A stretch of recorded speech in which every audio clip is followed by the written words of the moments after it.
Happy Saturday, everybody. Hey, Queen Kathy B. Hey, Mamita. How are you? Hey, Katie. Good evening, beautiful. How are you, my queen?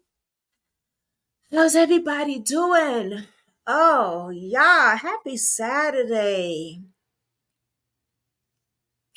It's so good to see you, ladies. It's so good to see y'all. I'm going to wait for a few minutes. I know I'm like 2 minutes early, but we have a lot to discuss today, like always, right? So come on in, come on in, come on in. When y'all come in, please hit the like button. Welcome to Brooklyn Squad, real life drama, real life crimes.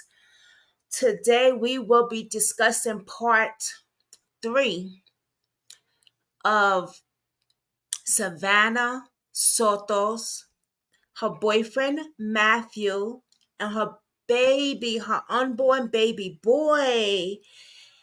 Hey Zala, you know I cannot pronounce your name, but hey boo. Hey love. Hey Z. I should have asked you when we were talking. Zila. Malik, you got to give me a name. You got to give me a tag name for you. You got to give me another name for you. Hey Z. Hey Zula. Zala. Hey love. That's what we always say. Zule.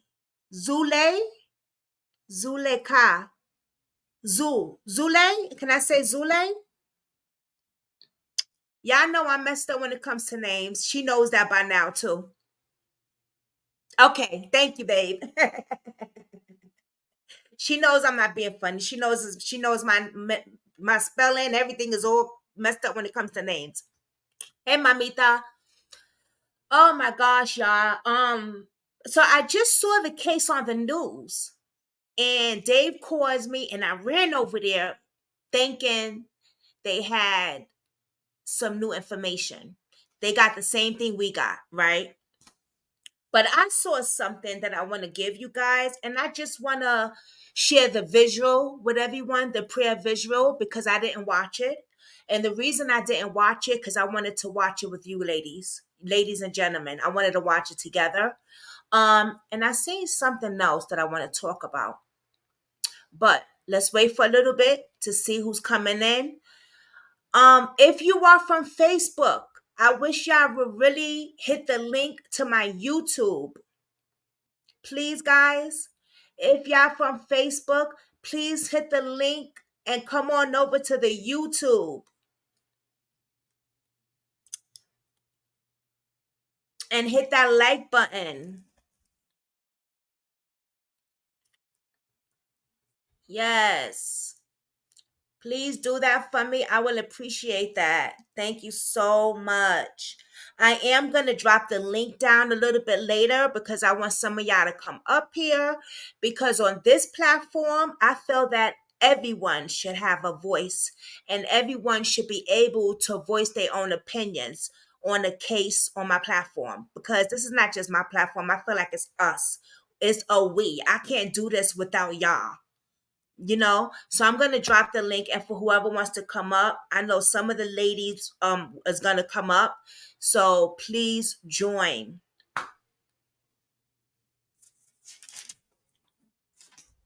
This is a really, really sad case. I am also working on a few cases actually. One new case I will be working on, and I'll be going live with that tomorrow. I'm working on a thumbnail now. um it really isn't is driving me a little crazy because I haven't seen a lot of information on this new case. And I don't like that when I don't see a lot of when I Google something and I don't see a lot of a lot of information on somebody, you know. And that's just me. I feel like if someone has been murdered or unalived, it should be splattered everywhere. Everyone should know. And it hurts me when that doesn't happen, you know. Um So yeah, but I will be working on another case and just more after that and more after that. I got my tooth pulled out yesterday, two of them. So that's why I didn't go live yesterday. I had plans on going live yesterday, but I was a little woo after the anesthesia. Okay. So I don't know who y'all would have been talking to on this live yesterday. Okay. I would have been here, but it would have never been me. It would have been anesthesia. Okay. So yeah. Yeah, I would have been dozing off on here with y'all. Y'all would have been talking to the anesthesia girl, and yeah, it would have been a hot mess. But your girl's back.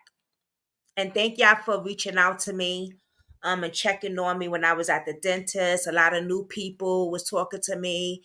Just a lot of love. I appreciate that. Thank you so much. Thank you for those that spreading my videos, that sharing my videos. Thank y'all. Facebook, y'all be going hard. Y'all don't be playing over there. Hey, Marie. Yes. Lamar. Thank you, Lamar. Thank you so much. Hit that like button, Lamar. Thank you. Yeah, I feel better. I was drowsed out yesterday. I was like, oh, I even tried to make a little short. I don't know what I was doing, but it's there. But yeah. Let's get into it. Let's get into this because I want to see justice. We don't have just one person unalive. We have three people unalive. You know, we have Savannah, we have her boyfriend Matthew, and we have their beautiful baby boy. It was a boy she was having. She was having a boy. So I try to make the thumbnail special. A love story never ends. When I do thumbnails on couples, I try to make it, a little special. You know, you got the hollow angel and stuff, and spreading awareness. Stop the war. It's got to stop. This violence got to stop. What makes a person pows a woman that is 9 months pregnant? Hey, Cherish, thank you for going on the YouTube. Thank you, babe. I see it. Thank you so much. Thank you. Hit that like button, ma. What makes a person pows a pregnant woman? Because she was a witness. I doubt this had anything to do with Savannah. I really doubt that. It tells me in my soul it didn't have nothing to do with her. This was about her man. And it's sad because no one deserves to be taken out. He didn't deserve this either. Yes, he's done what he's done to her in the past. They had their things. They're in a relationship. She stood with him. Thank you, Julie. You did the YouTube thing. Thanks, babe. Hit that like button for me, mama. I'm glad you joined. You know what I'm saying? But she stayed with them, and they obviously loved each other. They loved each other. No one's perfect, and no relationship is perfect. And his father has talked to him times and time again about what they was going through. Matter of fact, Savannah is the one that got him out of jail when they did have the domestic violence. She got him out. She didn't want him in there. And he never put his hands on her again. Okay? So we're not gonna be here and blame him and this and that. Because if that's the case, we have to say, well, then why does she stay? You know what I mean? But he is a victim also. And he didn't deserve to get his life taken in such a way. Anyway, even if his pants wasn't down, he still didn't deserve to get his life taken. So let's get into this. Now, I'm seeing on TikTok, there's a guy saying that there was an arrest made. Remember the girl that was popping her smack? And we looked at it and we was like, wait a minute, that bitch lying. Okay? She has some type of she has some type of beef with Savannah. And then when she found out she was pregnant, she was like, oh, she's pregnant, so I'm not gonna pull off on her. Then at the end of the conversation, she said, I didn't even know she was pregnant. Remember that whole thing we saw? Well, someone on TikTok is saying that her man was arrested, right? I want to show y'all something because y'all let me know if this is him.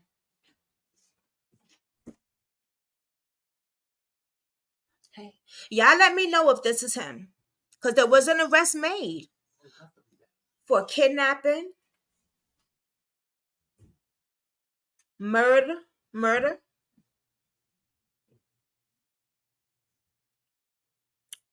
and something else. But I got it here. But it don't look like him to me. And I'm gonna read you the story. Okay? We're gonna read it together. Cause I'm like, wait a minute. It says that let's do it together. I got it right here. I see you. They may have just went to question that couple. Could be. But someone got arrested. I'm gonna show you the proof right now. And not saying it has anything to do with her, but where they got arrested at by the medical center over there just makes me go, that's interesting. Just take a look. This is all allegedly. Now I know who this guy is, y'all. Police have arrested a man who they say faked an injury to get inside a woman's home and then kidnapped her to steal her car. His name is Trevor Moore, 26, is charged with aggravated kidnapping, aggravated robbery, and two other charges. Trevor's 26 is charged with aggravated kidnapping, aggravated robbery, both first-degree felonies. He's also charged with felonies as possession of a firearm, third-degree felony.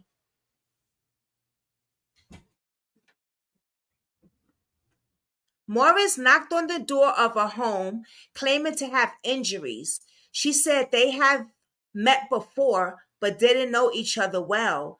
She knew of him as his nickname, Trey Rue. Morris told her that he needed to come inside for help, but when she let him in, a second person with a handgun forced his way in. Forced his way in. They demanded her car keys but weren't able to operate the vehicle due to a problem with the vehicle doors. So they forced her to drive them somewhere with the promise that she did, they would let her they would let her leave with her vehicle afterward. The woman followed their orders and drove to multiple locations before they pointed a gun at her and forced her to get out of the car at an apartment complex on Bad Croc Road in the medical center.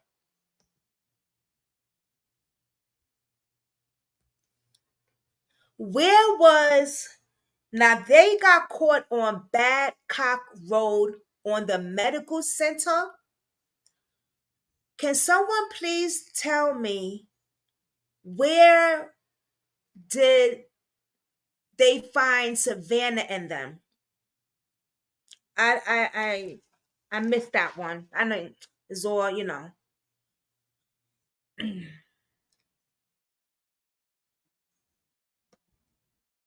I think once his phone data and car data comes back, they will know for sure where they were for those days they were missing. Oh yeah. Oh yeah. Cuz these guys right here, they were found by the medical center. They are arrested. Now, I want you to take a look at the tick. Have anyone seen the TikTok video? Let's take a look at that.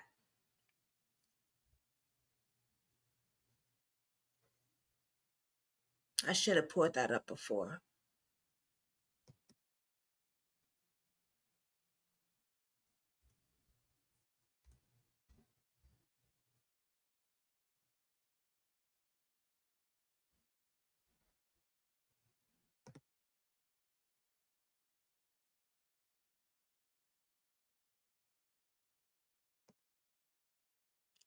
What about the video that has the black truck in it? Oh yeah, we're gonna see all that.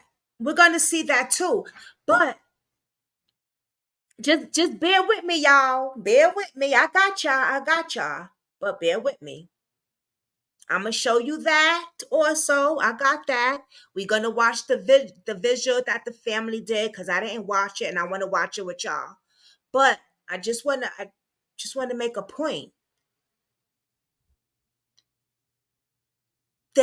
These guys, that guy's boyfriend, that girl's boyfriend is arrested. The girl that was popping all that crap, he got arrested a few days ago. Let's just watch the TikTok video. Let me show you something.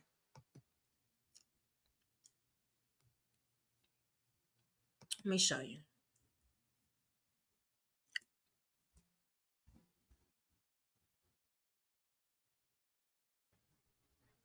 Hold on, y'all. Give me a minute. Just give me a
I'm sorry, y'all. I'm sorry. I had to go find it was a process, y'all. All right, here we go.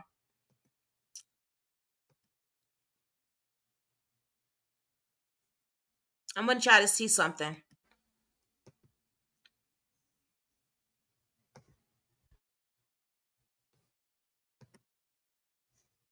All right, check this out.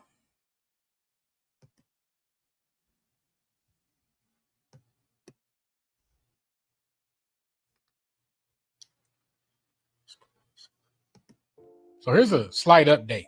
Now, this is all alleged. I'm just, reporting what I found so far, what I came across. But allegedly, Annalisa's boyfriend, his name is Trevor Morse, he's been arrested. He got arrested earlier today. And these right here are his charges. See him right here. All right. But he was just arrested for this earlier today. And his name, instead of Mr. Nonchalant, his name is Trevor. All right. His charges is aggravated kidnapping, felony first degree, aggravated robbery, felony first degree, felony post with firearm, and on nothing, whatever that means. But he was just arrested for this earlier today. And his name, instead of Mr. Nonchalant, his name is Trevor Tobias Wayne Morse. All right. And he was just arrested right there. You see it at 5:49. That's military time, 5:49 today. Just so y'all can see, this is the same guy. It's him right there. Just so y'all can see, this is 5:49. That's military time. He was arrested December 28th, 10:02. 5:49 today. Just so y'all can see, this is the same guy. It's him right there. The same guy that was Now in that's what those they're putting surveillance out, videos. right? Right here. That's the same guy, allegedly. Yeah, these are the surveillance videos at an apartment complex. And that sure looks just like him. Sure, just looks just like Trevor. Yeah, looks just like him. So he was just arrested. I don't know if it's associated or affiliated with Matthew Guerrera and Savannah Soto, but something's happening. It's just another picture of him right there, so you can compare it to the surveillance picture. Either way, we need to get justice for these two. Again, they didn't deserve. Now, that's what they saying. Now, I showed you the charges, right? That's not the same guy.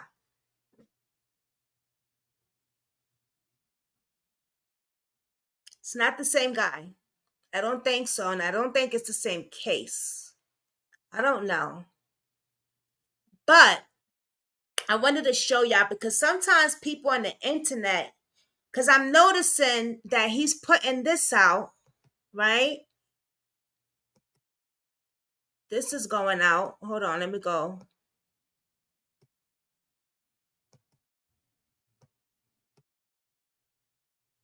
You see okay, we got aggravated kidnapping. We got this, but then that's not the same. You see the yellow? That's not the same. That goes along with this. Oh, it might be. No, yes, it is because I looked it up. It is. It was the same yellow. I'm sorry. But it's definitely not the same guy. It's definitely not the same guy, guys. Yeah. No, it's not him. It's not. So I just wanted to point that out because some people might say, oh shit, you know what I mean? Got arrested. That's the case, but it's not. But some guy did get arrested for some charges by that medical center. It's just really weird. But I don't know if it has anything to do with that case. I thought it was very weird. Um let's go to Savannah's. We might as well stay on TikTok because shit, they got some good stuff on here. Yeah, let's stay on TikTok because I want to show y'all the black car. I want to show y'all the black car, and I noticed something I thought looked like blood. Okay, First of all, first of all, let's just go. Let's just look at the video, cause people are saying, "Is that a girl?" Hell yeah, that's a girl. Y'all can see the booty, okay? And I'm gonna point that out. Let's get to it.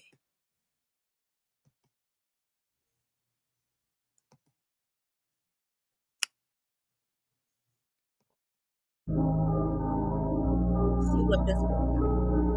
It's on my hair and it got oil. Oh, what's this girl playing and picture on it? What the hell? Come on, what's this? Child. Mm.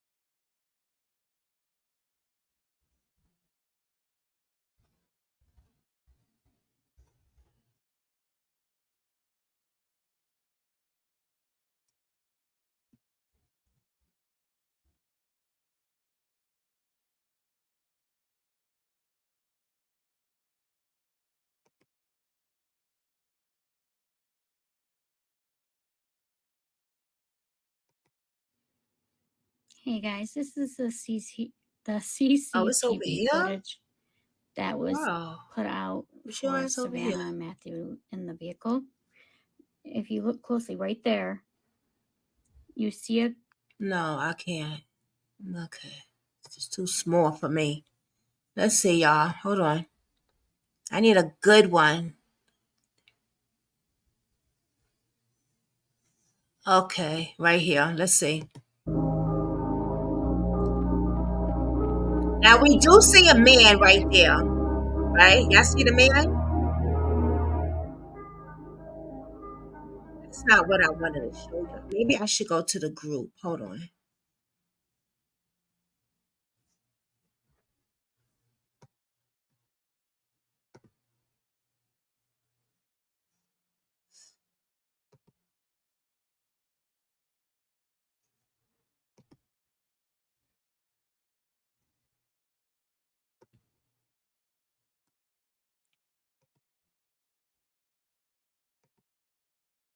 Oh, y'all can see it. Okay. Hey, Arctic Fox.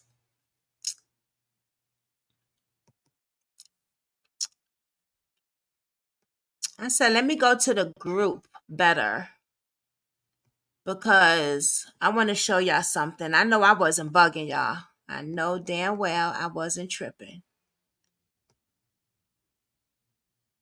What's going on here?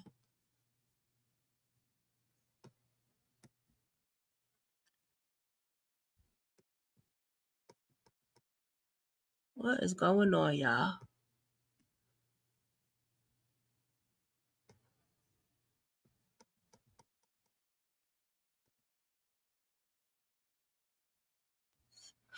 Oh, okay. I know I'm bugging over there. Okay.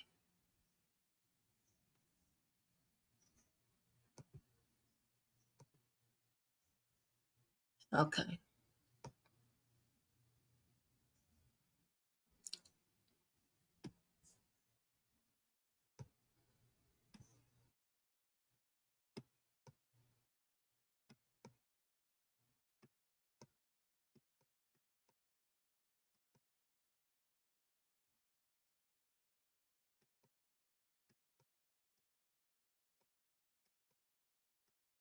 Okay, here we go.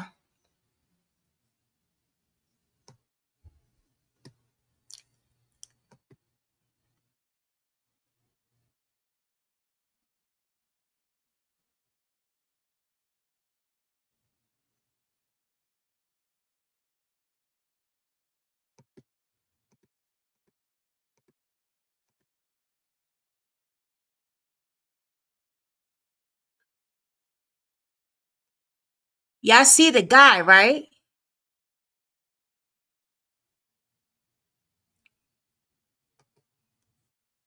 But I saw another video, a better, clearer. They like speeding that shit up. Hold on.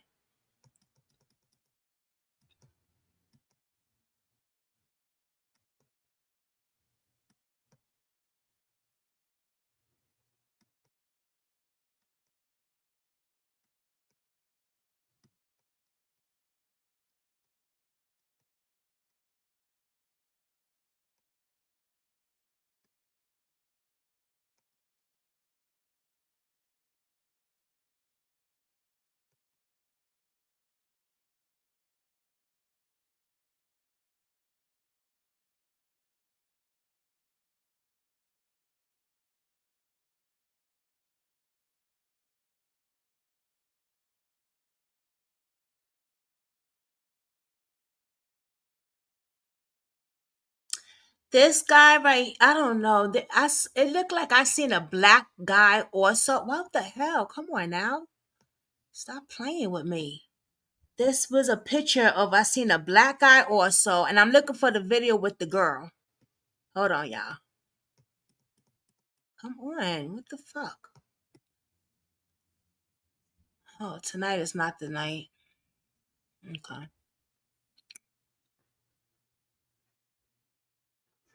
Because I want to show y'all the towel. I got a magnifying glass. I'm probably bugging out, but I'm probably not either.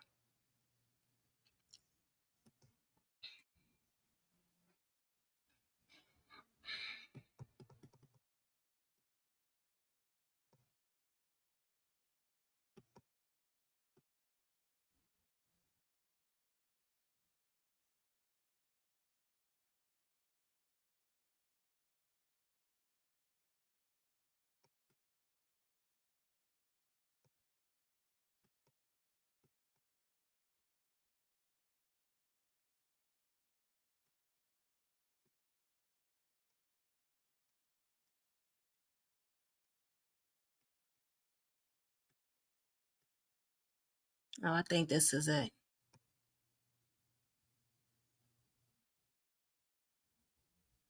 No.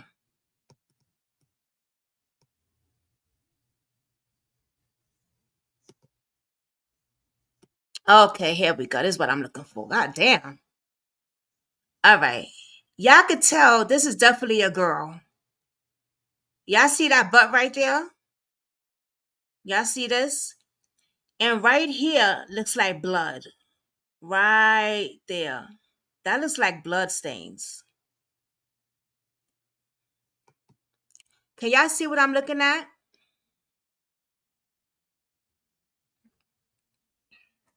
That's definitely a girl. I mean, y'all can see the butt and the long hair.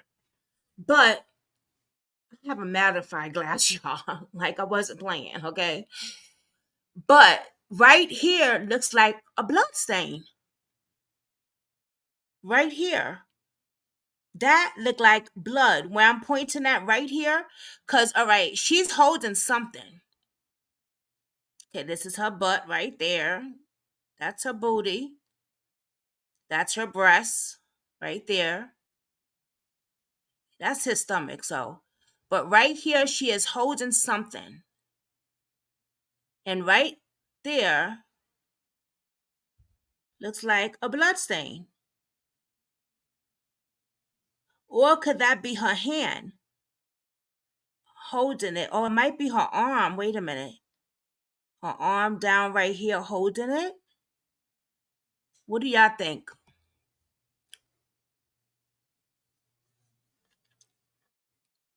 I'm going to drop the link. Let me drop the link down here for y'all too.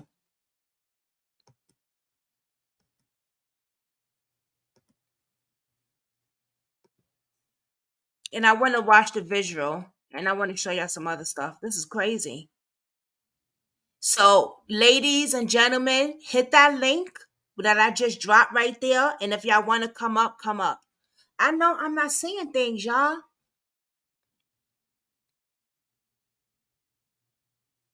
Maybe I am. Shit. I've been like, look, before, even at the dentist yesterday, getting my damn tooth pulled right before they pulled me in the back. I'm still looking at this case. The damn dentist probably thought I was crazy or something.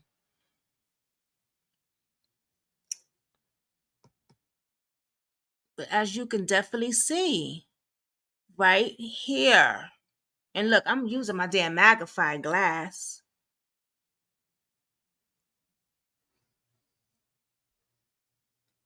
I'm trying to see.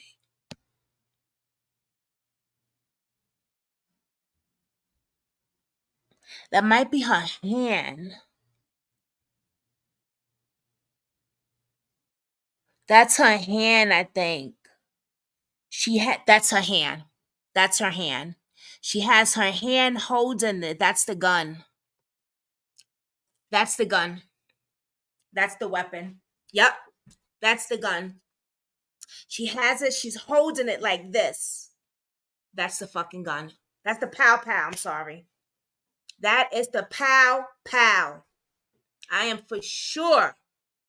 That is the pow pow in that towel. She is holding it. She's holding it.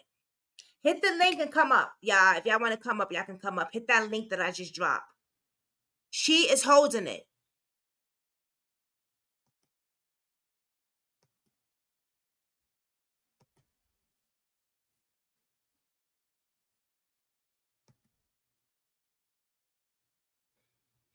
Hmm.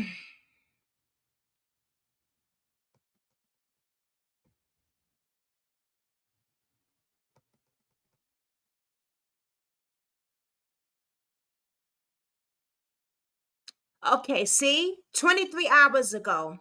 This is the Trevor Morse that was arrested. His charges has nothing to do with Savannah or Matthew's case. See? It's not the same guy. I wanted to point that out. I didn't know they said that too.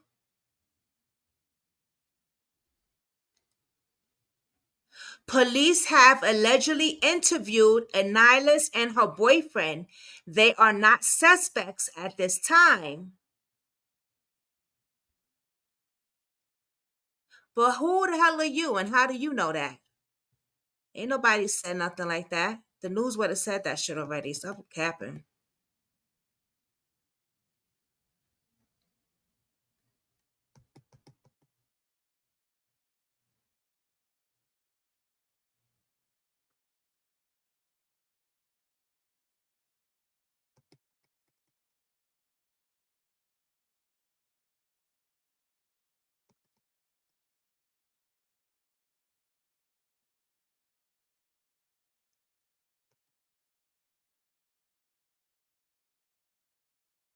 Chin me in. Knew it.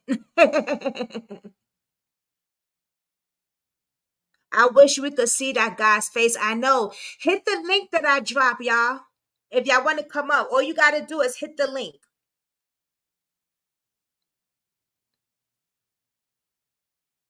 Chime me in. I mean, you said chime me in. I wish we could see his face more. Girl, I got the freaking magnifying glass here. I'm trying to see every damn thing. You know how to hit the link? All you just do is click it. That's all. Like you hit the link when you to come on the live. Just hit that link, and then it's gonna send you right down here where I am, and I'm gonna click you, put you right up here with me, girl.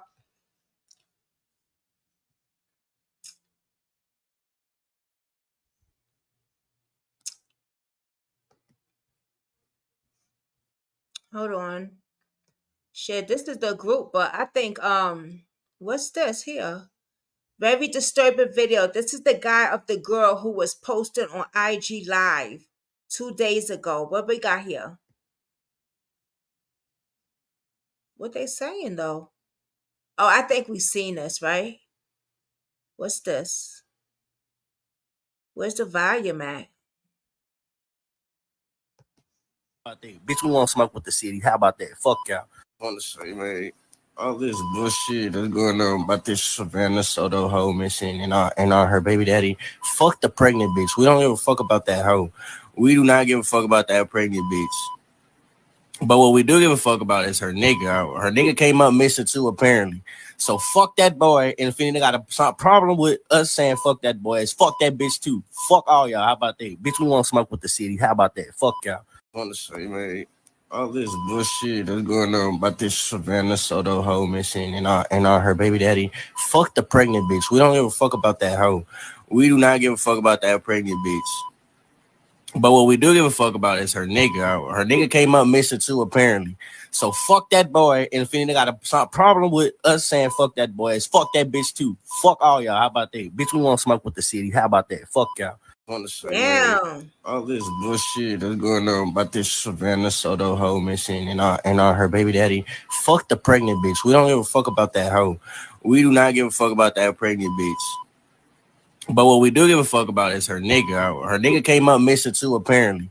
So fuck that boy. And if any nigga got a problem with us saying fuck that boy, it's fuck that bitch too. Fuck all y'all. How about that? Bitch, we want to smoke with the city. How about that? Fuck y'all.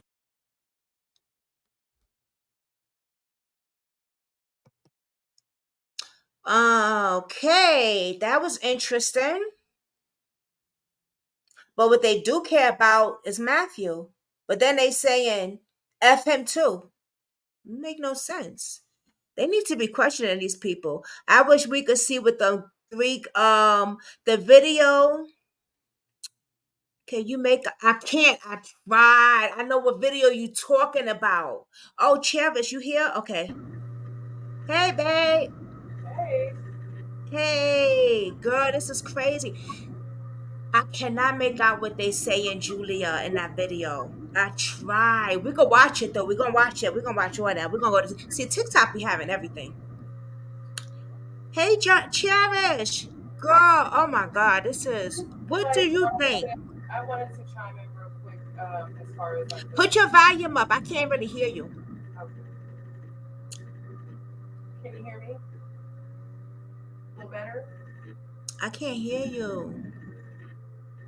How about Oh, now? let me see. Maybe it's my side. Hold on. No, it's not my side. All right. Say something. How about now? No, not really.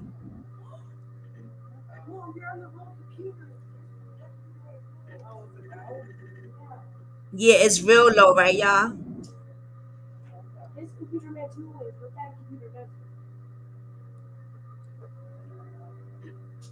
This is the one computer. You know what? Let me switch. Say something again. I'm gonna switch. Okay. Okay. Okay. I want to know what you think about that truck. It was real low, right, y'all? Yeah, she's gonna switch. Cherish, you want to come up here? Oh wait, I think that was Cherish, right? Yeah, I'm bugging y'all. Julie, you want to come up?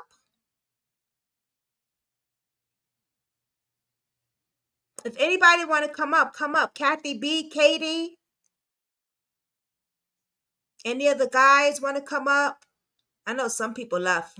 They probably saying, "Girl." Um,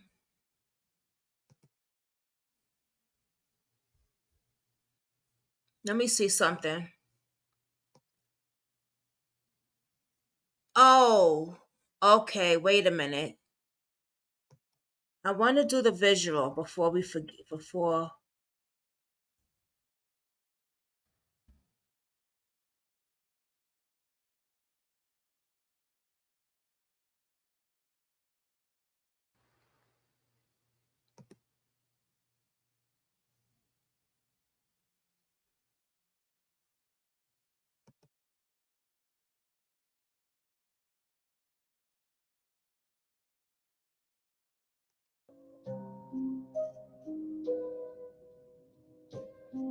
That's a female. You can see her hair is in a ponytail. we know that part. We know that's a female, man.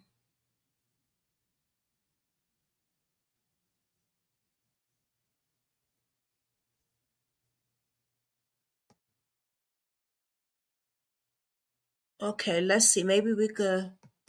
Savannah Soto.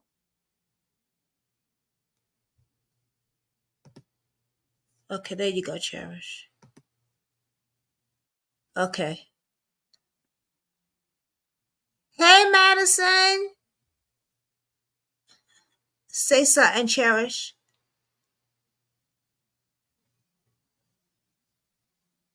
So I can see if it's low.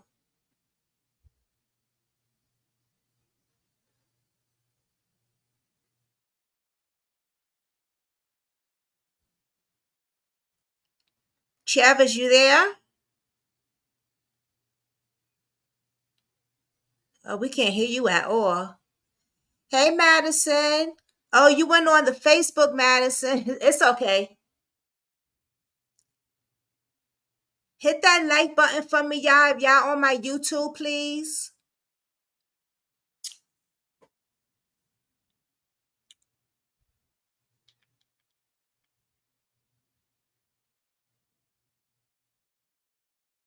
Savannah Soto.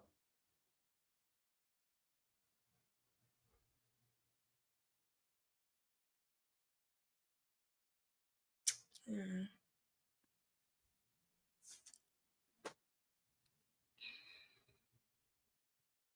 Oh, her thing is messing up. Madison, you want to come up? Let me put the link again.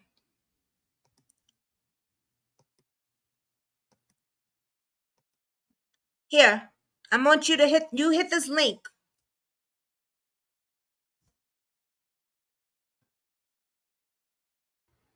All right. All you got to do is hit that link and you'll come up.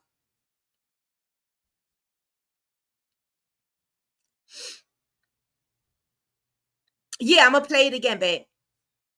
I'll play it again, Kathy B. Just trying to see if I don't miss anything with them. Okay, let's get it. Savannah Soto. Now y'all see somebody's driving his car, obviously.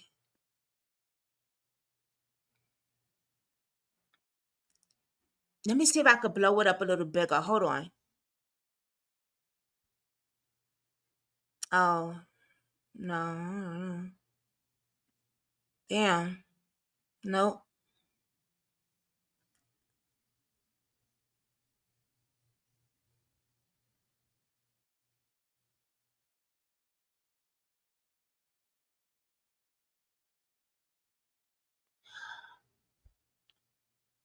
Oh, shit.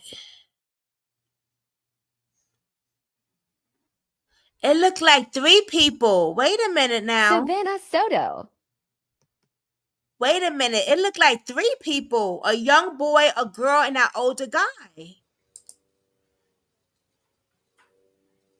Can you hear me? Yes, I can hear you good. I had to switch computers. So ridiculous. Anywho, so thanks for having me. Thank you for joining.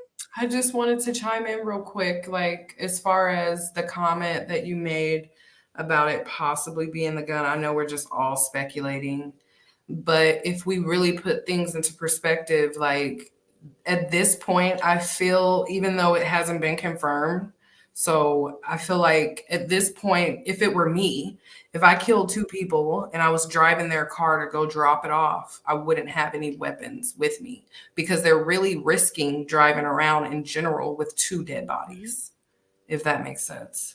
So I don't think it's a gun. I think it is what the police are speculating that it is also was that it was a rag used to wipe down the car for prints. I don't think they were trying to clean up blood either. I think they're just trying to get off their prints. Wait, hold on for a minute. Let me just press pause on this. I want to hear what you're saying. Hold on. Okay. No, yeah, I saw the rag. I saw the rag, but it looked like something was in the rag. The way she was holding it. Something like, I don't know. Did you see the girl? You saw the girl, right? I really don't know what to make of it, honestly. Like, the only thing that I can be for sure about is that there's a larger person getting out of the truck. Like, the Yeah, person that got out of the car had all dark clothes on. You can't even make out a silhouette of like hair. If it was a female or male, it looks like they just had all black on, like maybe a hoodie. I don't know which. All right, I want to show you something. Okay, hold on, Cherish. Okay. Because, all right, so Dave, right, my fiance, he ain't into crimes at all, nothing, girl.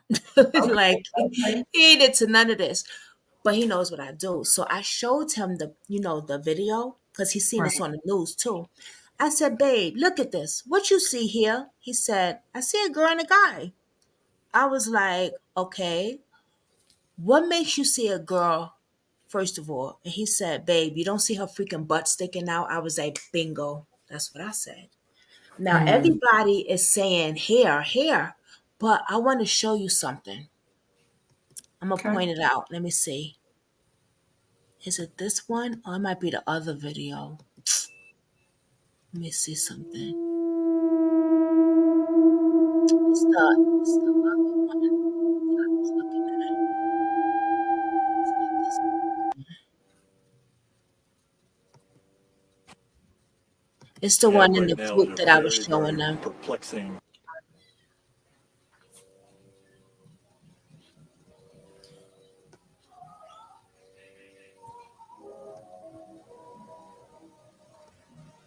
Maybe they got it here too. They gotta have it here too. Hold on. Let's see.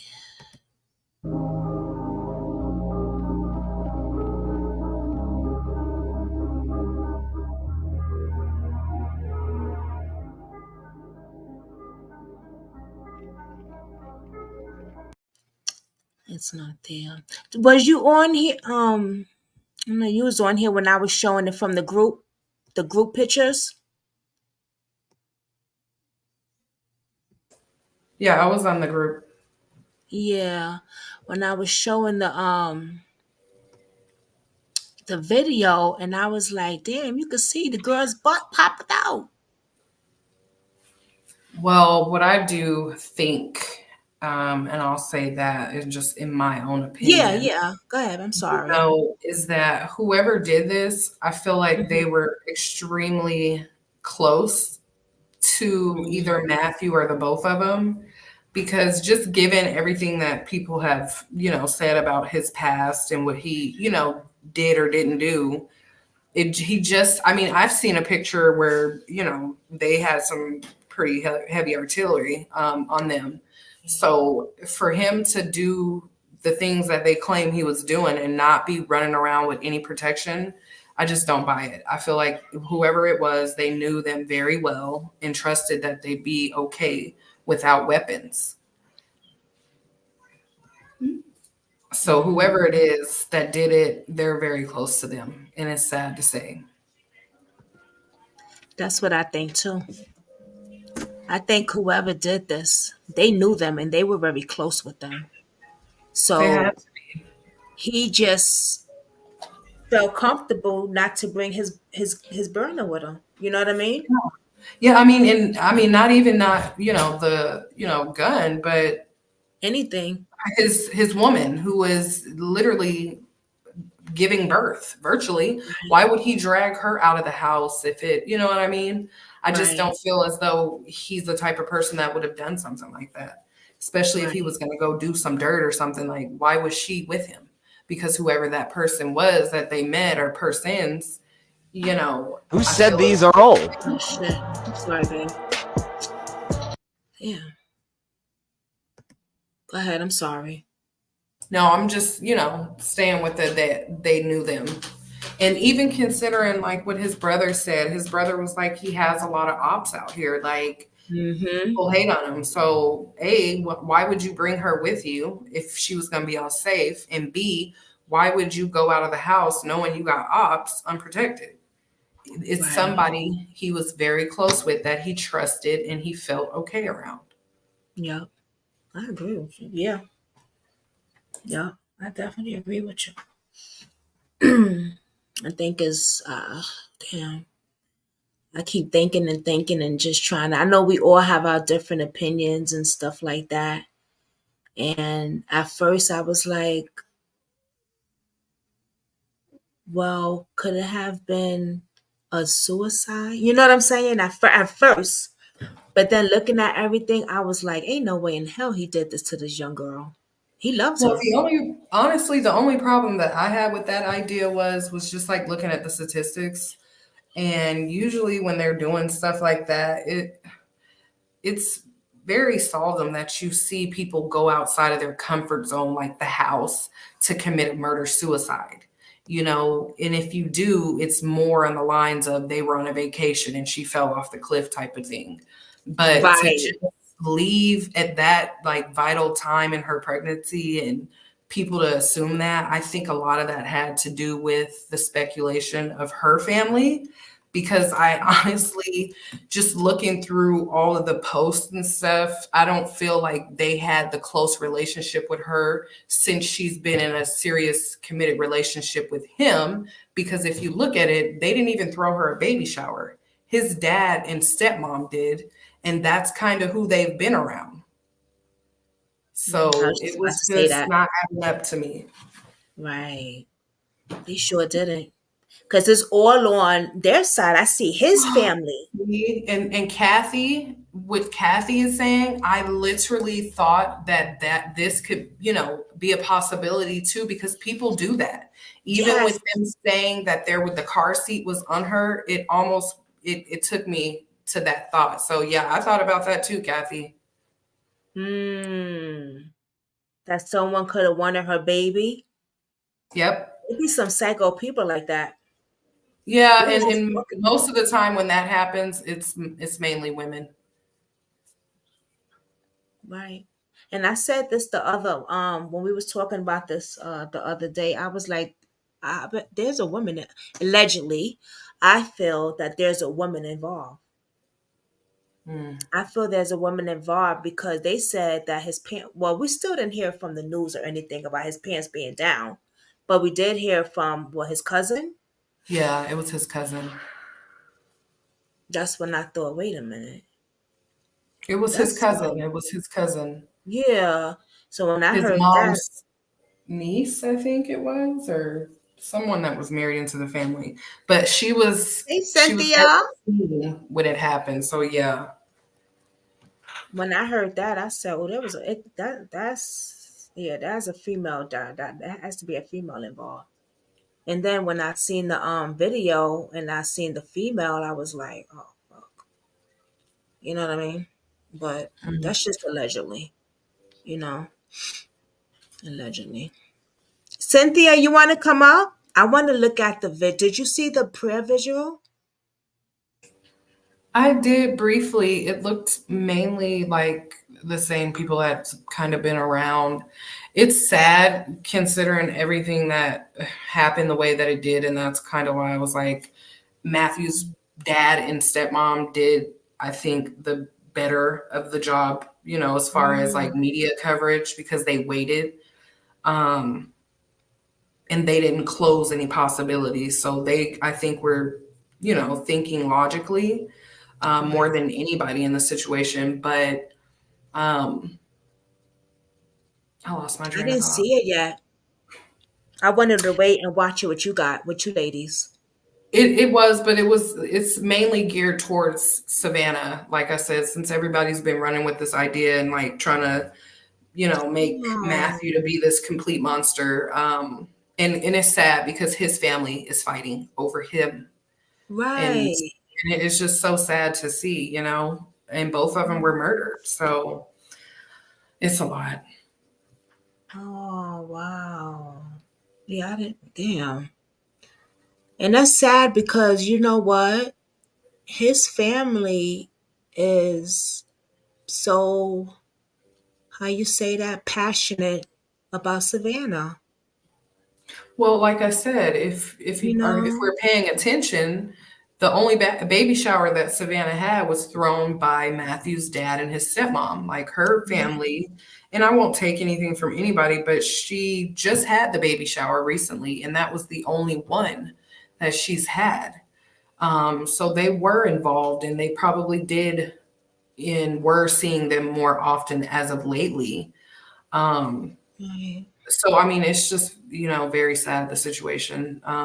But what it really is starting to seem like is that Matthew PO'd a lot of people off. Right. And it was clearly the wrong person, but who knows? You know, it could have been somebody that wanted to set him up in a robbery. Savannah's brother stole something from somebody last year, which resulted in him being set up and murdered. So the Right. possibilities honestly are endless, but whomever it was, they're an especially sick person to kill that girl because that just doesn't make sense. Mm-hmm. They did that because she was a witness. Yeah. Allegedly, I have to say allegedly on here. Yeah, but I don't know. It It's messed just, up. it's sick. It's really sick. It's She sick. is. I mean, but even in that situation, couldn't he have been set up at a different time since he brought her? Couldn't that situation have been different so there was no witnesses? Like they did Right. that.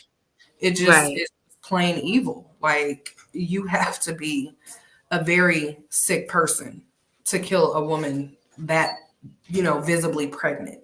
Right. Oh yeah, for sure. And even his family said that too. His father said that.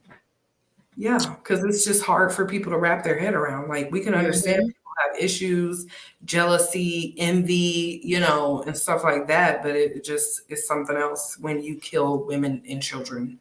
It just is something else.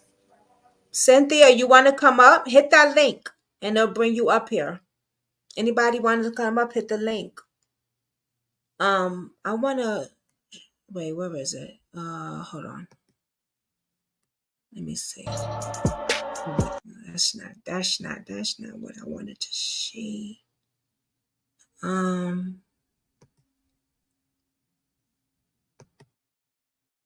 No.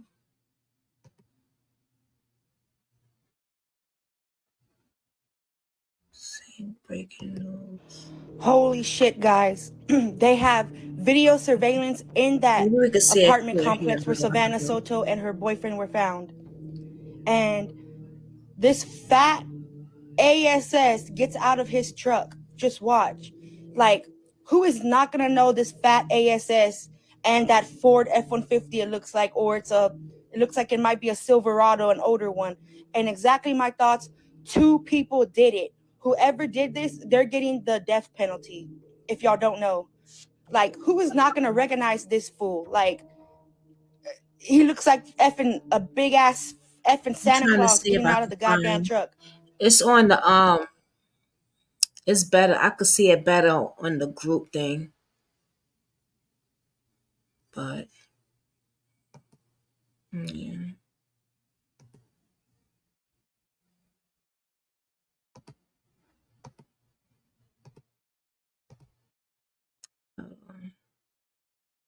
See something here.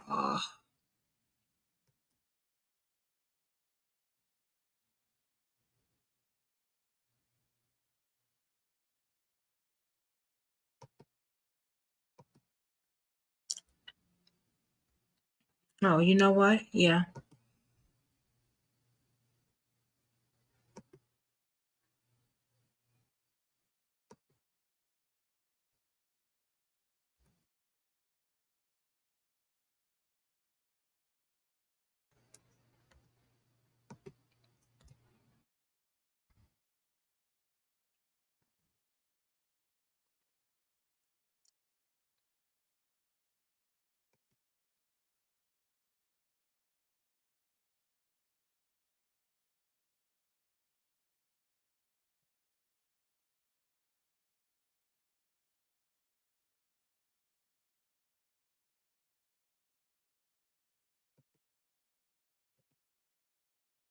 Okay.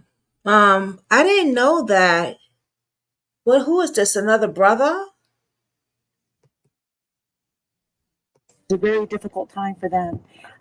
Is there someone from Savannah's family that would like to say something that has not? You are more than welcome to come up. Now that we got our answers, next is just laying the princess to rest.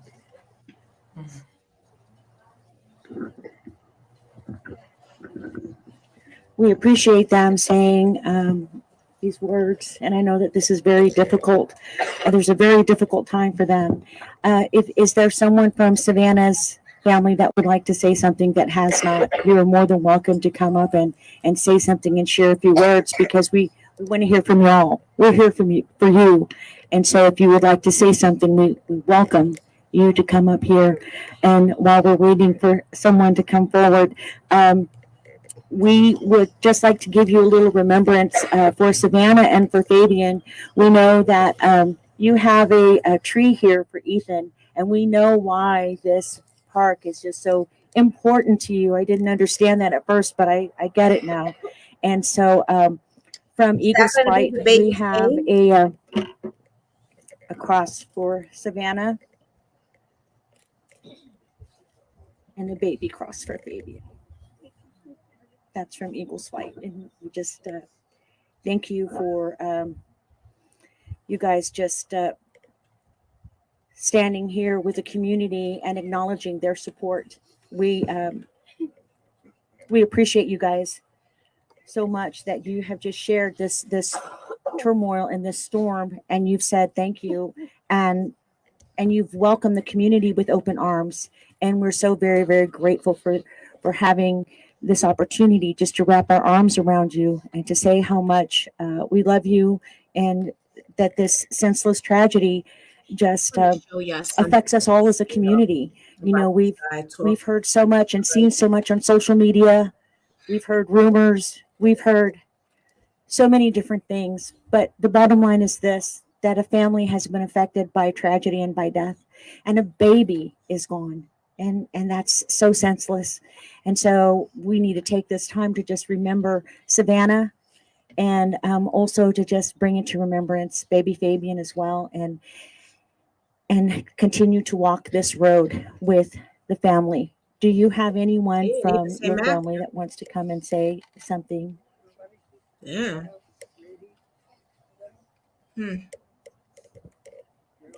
Wow. I understand. Everybody is in shock. Absolutely. You know, we do have quite a few motorcycle ministries here, and I wanted to acknowledge that. We wanted to acknowledge the fact that our motorcycle ministries here in this community have been some of. Have y'all noticed that they haven't said Matthew's name yet? And that's the problem. That's the Yeah, problem. you said that. Everybody is Wow. holding all this animosity towards him because of his past, like his dad expressed. Like, people are so quick to judge. Like, yeah, it could have been something that involved, but at the end of the day, it's not what people said happened. Like, everybody speculated so hard that he did this and he did something to her, and, you know, bringing up his past, you know, even with the situation with her and his dad, I think did a great job of explaining it. And it was understandable. He was like, they both had a lot to drink at the last Christmas party, and they went home and they fought. And that's no excuse for a man to put their hands on, but we can understand a bit more about the situation that unfolded. Like, he wasn't this type of, you know, manipulative, like controlling person that people are trying to paint him out to be. And she ended up staying with him, and they have been fine. Mm-hmm. You know, but at the end of the day, he was murdered brutally, just as she was. Like, and people are forgetting to say anything about that. It is sad. And his family's trying to raise money right now for his funeral arrangements because the dad's having issues with the life insurance policy, and they are getting no love on that. Like, he was a person too, and he needs to be buried as well. Right. Wow. Mm-hmm. And then you did mention asking who that was. That was one of her other brothers. Right. She had 6 brothers. She was the only girl. Right. All boys. Sad. Mm-hmm. Do you think he was doing a deal with the guy in the black truck? Maybe ripped him off and he came after Matthew, and Savannah just happened to be with him?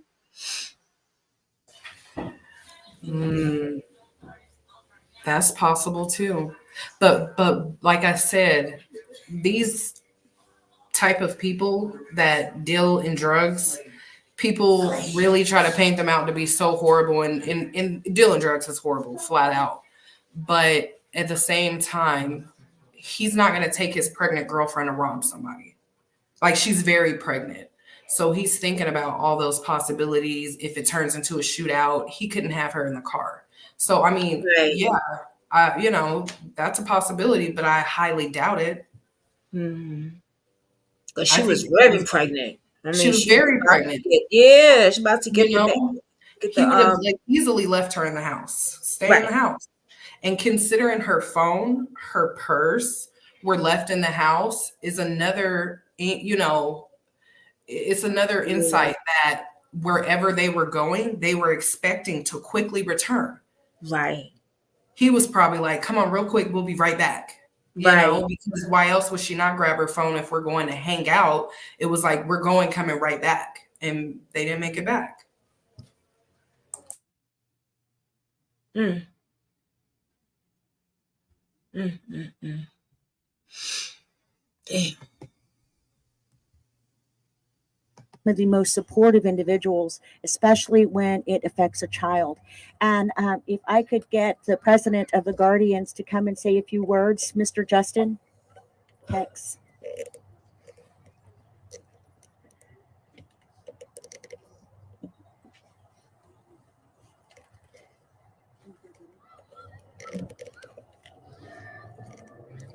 We appreciate you, Tex, and the Guardians being here. We know that you do a lot for the community too. Would you please say a few words? I'll be honest, Pam, you kind of put me on the spot here. I was just thinking of baby Fabian and Savannah and the senseless act that affected a family permanently. A beautiful baby boy, Fabian, that never got the opportunity to be held, never got the opportunity to be loved outside of the womb by his family, by his mother. My heart is heavy for a community that's impacted, for the family, to the Savannah's family and friends that are here today. My deepest condolences. You should never have to experience this pain. No mother, no aunt, no sister, no brother should ever have to experience the pain of losing a child, losing a grandchild. So those individuals that are responsible for this, I hope your conscience eats at you and you turn yourself in. Mm-hmm. This was unnecessary. We as a community stand here today in a moment of remembrance and grief, honoring the life of Savannah and baby Fabian. We shouldn't have to stand here. This is not how we should meet. This is not how we should love on each other. We should love each other every day. It shouldn't be moments like this that bring a community together. It should be moments of celebration, of joy, of love, of passion, of compassion, of kindness. We stand here today in a moment of grief for an act that shouldn't have happened.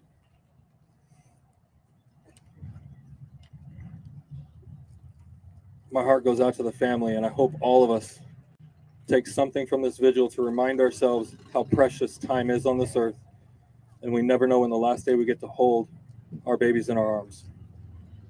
Never take a day for granted. So true. I know baby Fabian and Savannah right now are resting in the wonderful arms of Lord Jesus, free of the pain and the misery of this world, and for that I am grateful. For the grief we feel today, I'm not grateful.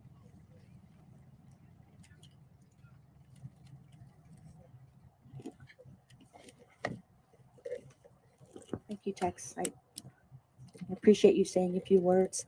You know, guys, we have, like I said, quite a few motorcycle organizations here, and we have some that are in ministries, and we have another pastor from motorcycle, Pastor Armando, and he is going to say a few words. And just so that you know, we have quite a few pastors here that are in the audience, and so in just a moment, if any of you would like prayer, we're going to identify those pastors and have them pray with you, and we're going to go ahead and get a few words. Amen. Thank you, Jesus. It's a privilege to be able to stand here and share the word wherever we go. But it's also a bigger privilege when we get the opportunity to share with the family and friends and the community when things like this happen, especially in San Antonio. You know, my heart is I wasn't expecting this, but I'm what you call a pastor that's ready to give an encouraging word, Hey, Ray of to Sunshine. let you know that, you know what, God is in control no matter what, even in the circumstances and the situation, no matter what could be taking place. There's so many people going through so many things right now, but I believe with all my heart, you know, the Lord uses circumstances like this to show us so the community can come better together. Amen. This is something that we definitely need to embrace right here as a community of San Antonio, a family, men and women and children and young adults coming together, representing one thing, representing God and each other, helping each other out, just like my brother just shared right now. I could go on and say so many things, but I can tell you this right now that, you know, my faith in God and believing that God sent his only begotten son, Jesus, to come to this earth to die for us. There's a purpose and a reason behind it. There's a reason behind everything. I believe, if you ask me, everything that's under the sun, under the heavens, which we call. And we're just so grateful to be here to encourage the family that we're here. We got a prayer team ready to go. We got men and women that are suited up, ready to pray for you, ready to encourage you, ready to just embrace you, listen to you, hug you, because these are times that, you know what, we just want to be here and listen. Those are the best pastors ever that would not say nothing and just listen to you and embrace you and love you just as Jesus would. Amen. God bless you. Thank you for the opportunity of sharing. You know, it's been at what's already been shared. We would have given anything to meet this family under different circumstances, but we're meeting them in the midst. You know what I'm sitting here thinking? The ops is always watching, and I wouldn't be surprised if the killer is right there. It's right there. I think I know what Julie is talking about. I was just about to read it. Go ahead. Yeah. So she said, do you think he thought that he could trust them? The reason Savannah was with him, I don't want to paint a picture of him being a bad person. I just have so many questions with the different videos I've seen. And the video I think she may be talking about, I seen somebody pointed out that it was the girl with the nail shop situation. And she basically said, yeah, kind of laughed about it. Like, he left you twice hanging, like basically leaving her unsafe in situations. So that's definitely a good question, Julia. I think I know what you're talking about when it comes to that. Oh, with that girl on TikTok. Mm-hmm. It happened in Texas. Ray of Sunshine. Hey, hi, Tom. Tammy. Hey, babe. How are you? Anybody want to come up? Y'all welcome to come up. Just hit the link.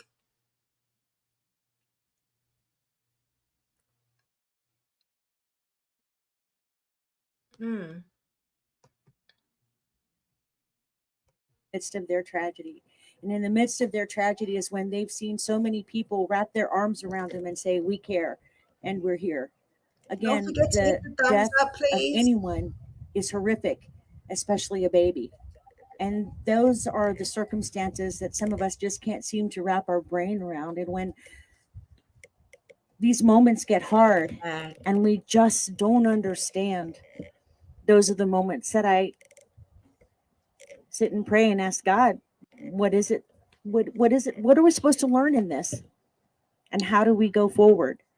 And I've just seen so much courage in this family through Pete and through Rachel, Liz, and the siblings. And there's so much courage within this family that they're going to continue to go forward. And we thank you again so much for being here and for showing them the love and support.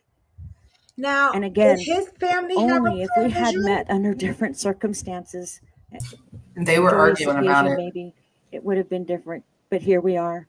Mm. We're going to go ahead and close, and we're going to have Pastor Kenny Valespin come and say a few words and then lead us and close us in prayer. Just thinking about We it. do have quite a few pastors here. Pastors, if you can hear me, would you please raise your hand so I that think people both know families they're would have came pastors? together. There's a pastor here. Pastors, if you need prayer, you need to be able to understand Yeah, or pastor. just get through this Hold on a storm. second, man. Please reach out to these pastors for prayer. We're going to get Pastor Kenny Valespin.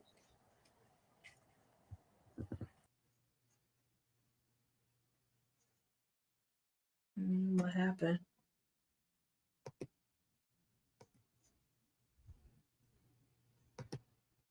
Along with the community, along with God Almighty, intertwined together, we're unbreakable. And so with God, the family, and a community that stands with you, together we are unbreakable. And so for each and every single person here today, Can't wait till they catch these I challenge you to continue to stand with this family. I challenge you to be strong when the family isn't strong.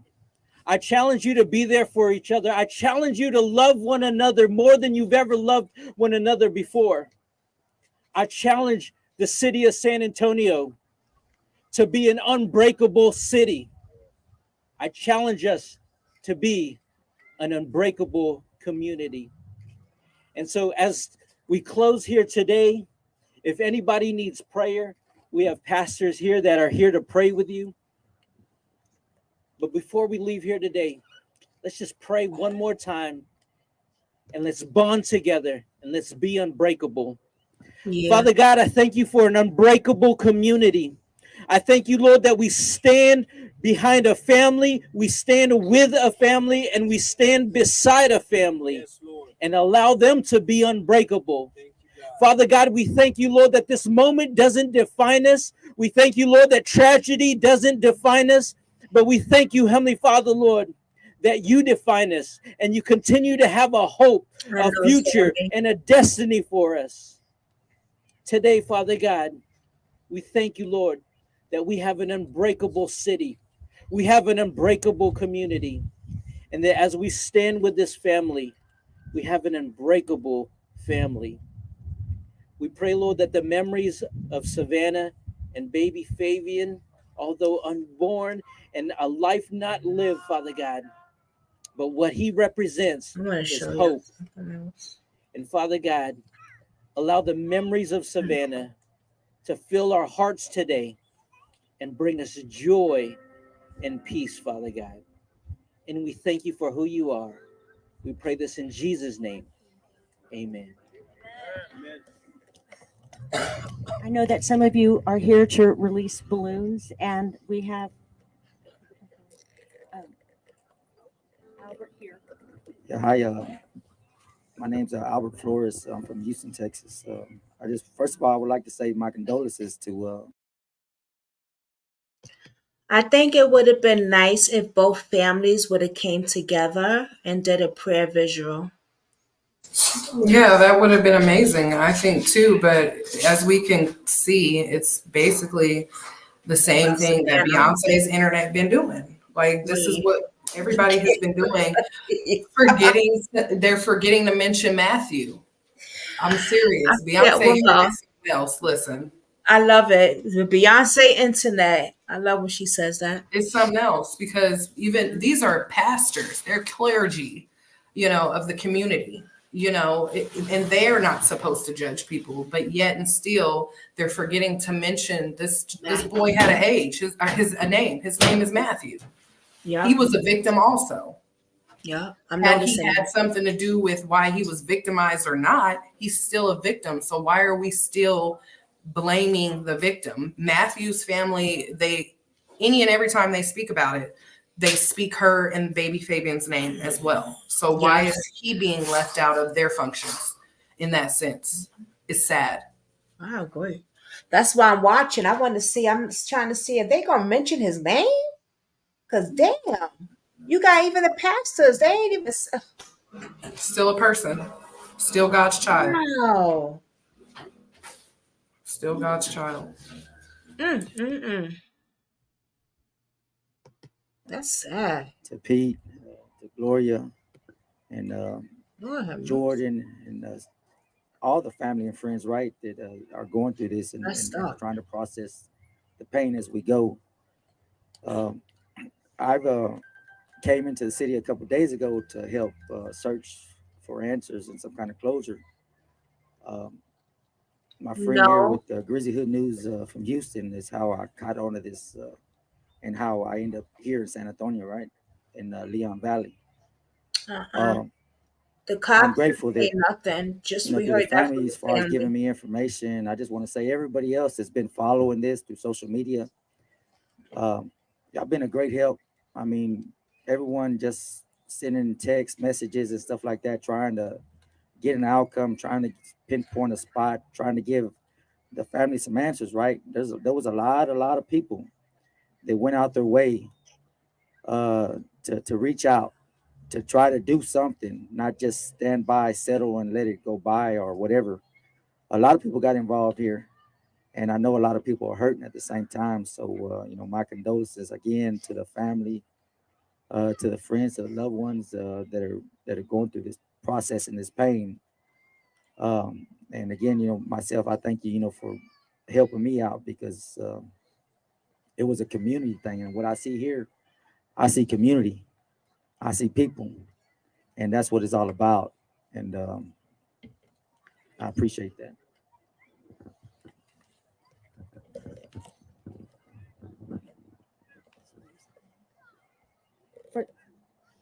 For those of you that are getting ready to release your balloons, we'll go ahead and let you do that now.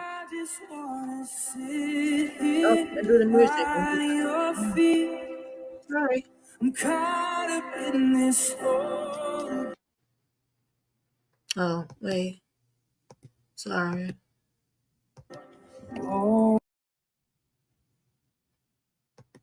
Can't play the music.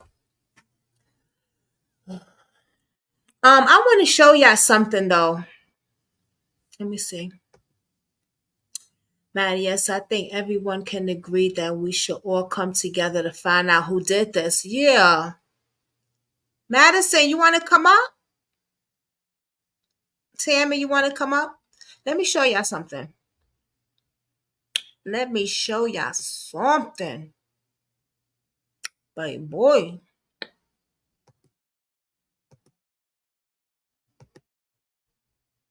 No.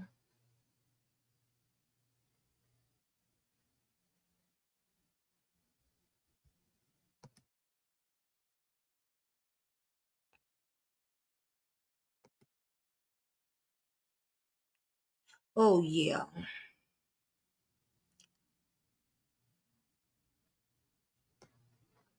Oops.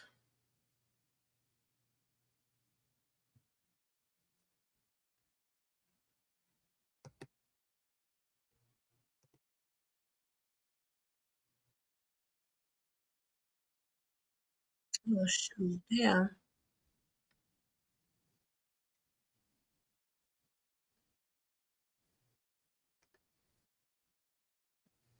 On Tuesday. The silver vehicle that you could see is Soto's car. Now, Soto's family held a memorial for her, sending doves and balloons into the sky, honoring her and her unborn baby, who we There's have something learned the is police going to be said, named and I was Fabian. like, wait a We're minute. gonna keep her in our hearts and remember her the way she Then we're was. gonna watch the video that this YouTuber did. Check Not it to out. remember her the way she I'm left, just going. but remember her as a beautiful girl No, thank you. with a crazy spirit. Soto was reported missing Oh, on okay, Tom. Christmas Day after she didn't show up to a hospital appointment to give birth last Saturday. Oh no, that wasn't it. That wasn't it. Wix is your platform to perform on. There's new developments this morning in the death of a pregnant teenager. San Antonio police released new surveillance. All right, hold on. Oh. Someone's live. Justice for all. Someone is live on here. But, oh yeah, she was live too.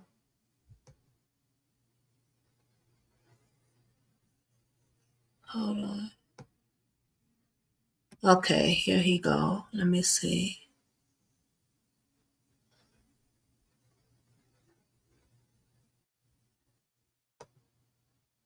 In it, but she knows about the stuff that's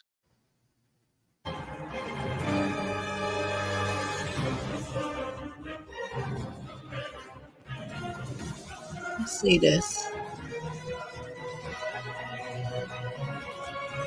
I wanted to see what they had to say, and I said, I'm gonna wait until y'all come on with me and we're gonna watch it together. Good evening, friends, and welcome to another edition of Crime Time with Duty Ron and I Ed don't know who they Wallace. are. We are retired New York City police detectives and 9/11 World Trade Center first responders. Hey, if you like all things true crime related from the police detectives perspective, Okay. please consider hitting the subscribe button, hit that notification bell, so you'll get all things Duty Ron and this guy right here, Ed Wallace, when we go live or upload another video. Hey, tonight we have quite a case to talk to you about. Savannah Soto, pregnant 18-year-old mom, and her boyfriend, the baby's father, Matthew Guerra, were found deceased, murdered from gunshot wound to the head in a parking lot on December 26th, the day after Christmas. This case starts out on Friday, December 22nd, and she doesn't show up to get induced. She's full-term pregnant at the time and was to show up at the hospital on Saturday, 12/23. She didn't show up. We got a doozy on our hands, but we're going to go into the forensics of it. No, this isn't Forensic Friday, but it could be. Ed, how you doing tonight? And heck, this is a case that we've been talking about for a couple of days now. Yeah, so tragic, so tragic. Baby dead in the womb, mother dead in the car, boyfriend dead. A lot of tragedy associated with these families, and it just doesn't stop. Yeah, it seems like a long history of dating back to 2022, where her brother was shot and killed 15 years old in some type of drug dispute. Again, this family has been through this, and we're not here to start pointing fingers or talking about their history.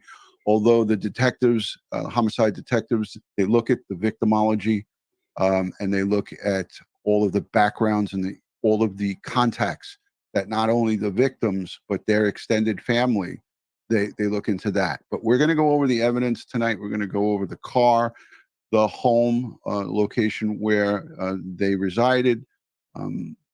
The decedent's father kicked in the door and went into that residence, but we're going to get into it in a few minutes. But let's just say hello to our Patreon supporters, the channel members, and all the folks who positively engage with Crime Time with Duty Ron and Ed Wallace. We tip our caps to you if we had them on tonight, and we give thanks and praise to each and every one of you, the replay viewers, the moderators, the channel members, the Patreons, the supporters, the folks who send us, buy me cups of coffee, and they shower us with the coffee on a regular basis. So I want to say thank you. I see Jennifer Nobles is in the chat. And I also saw a comment from somebody saying it's 3 o'clock in the morning where they are, and they're hanging out just to listen to us get into this case. That's what's up. I have a little bit of a video queued up. This is going to give us a little bit of an overview. It's from today. So let's take a listen. It goes over a little bit of everything in this case. And Ed and I will be back. The News 4 I-Team has learned exclusive new details about this case that potentially help explain why police have been so vague about what type of investigation they have on their hands. The I-Team's Mariah Medina has all these details for us tonight. Mariah? That's right. Law enforcement sources tell me that San Antonio police didn't find a firearm or the cell phone of Savannah Soto's boyfriend, Matthew Guerra, in the car that the pair were found in Tuesday afternoon. Sources also sharing that Guerra's body was found in the back seat of the vehicle while Soto was in the front passenger seat with a child carrier on her lap. I talked to Guerra's family, who tell me everything that they did to find the expectant parents and frustrations with that process. But once it was like the 2:30 p.m. mark, we started panicking. Panicked and nonstop calling and racing home, racing over there, and calling police. Gabriel and Raquel Guerra say they called 911 when they sensed their son and his girlfriend were in trouble. The husband and wife, who live in Bexar County, initially tried to file missing persons reports with the Bexar County Sheriff's Office. Soto's family, who live in San Antonio, tried to file with San Antonio Police. But because Guerra and Soto lived in Leon Valley, the report had to be taken by Leon Valley Police. I was told that they were trying to get the three agencies all the information they had and combine them into one report. As this was happening, Gabriel says he was racing to his son's apartment, kicking down the door after he didn't get an answer, fearing the worst. The candle. The candle was on. That was another sign that they had a candle on. Gabriel says the lit candle and Savannah's diaper bag being left behind told them something was wrong. The house, he says, showing no signs of a struggle. Gabriel says he asked the Leon Valley police detective assigned to the case if they could track his son's cell phone location. He says a detective told him it was unlikely a judge would grant a warrant for that because there weren't exigent circumstances. He basically said they're adults. If they want to disappear, they can disappear. And again, I reminded them, the baby's overdue. It's been overdue. They missed their due date. And to me, that's a life-threatening, there should have been more urgency. We reached out to the Leon Valley detective assigned to the missing persons case to see if a warrant was ever sought. The detective replied that he was instructed by the Leon Valley chief of police to direct questions about the investigation to San Antonio police. He stated that he was not authorized to make any further comments. I never knew a pain like this existed. You hear about a parent losing a child and you're like, man, I can't imagine what they're going through. It's exactly how it is. You can't imagine it. The couple, expected to become first-time grandparents this holiday season, now mourning a son, a grandson, and their would-be grandson's mother. I just hope we can get to the bottom of this and just be served, because I just can't fathom how anybody could do that to a pregnant woman. I just can't get that out of my head. While Soto's murder would be considered capital murder under Texas law because she was pregnant, San Antonio police shared a synopsis which lists Guerra, Soto, as well as her unborn son as victims, apparently signaling law enforcement's belief that both Guerra and Soto were murdered. For the News 4i team, I'm Mariah Medina. Tonight, the family of Savannah Soto is talking about their devastating loss. News 4 San Antonio's Amanda Henderson spoke with them a bit earlier today at a place that already represents the loss that they've experienced. Kenwood Park holds so much meaning for the Soto family. We cry, we laugh, think about the good time, the sad time. Rachel Soto finds herself here today with us, thinking of and talking about another sad time. We sit at a bench dedicated to her 15-year-old grandson, Ethan Soto. He was killed last year. Now Rachel is here talking about the loss of his sister, her granddaughter, Savannah Soto. I think I'm going to get up on my nightmare and Mika's going to be there. I'm about to ask a question, and it's no shade, but where is Savannah's mother? Because I always see the grandmother talking. I think I've seen her mom quite a lot, but her mom is dealing with cancer, and her mother's birthday was the day after the bodies were discovered. So I don't think somebody did send me that. Yeah, I don't think the mom is able to do this with the media. She's not in the right headspace naturally, but some people can, and I just don't think she can. Yeah. I seen her last week or earlier in the week in a video that she was pleading for, her to just come home and nobody would judge her. So she's been there, but yeah, since after, I don't think she can help. She can't help it. Yeah. Yeah. She's sick too. Damn. She's sick. Yep. And then she's lost her only daughter. She has sons, even though, no kid is replaceable.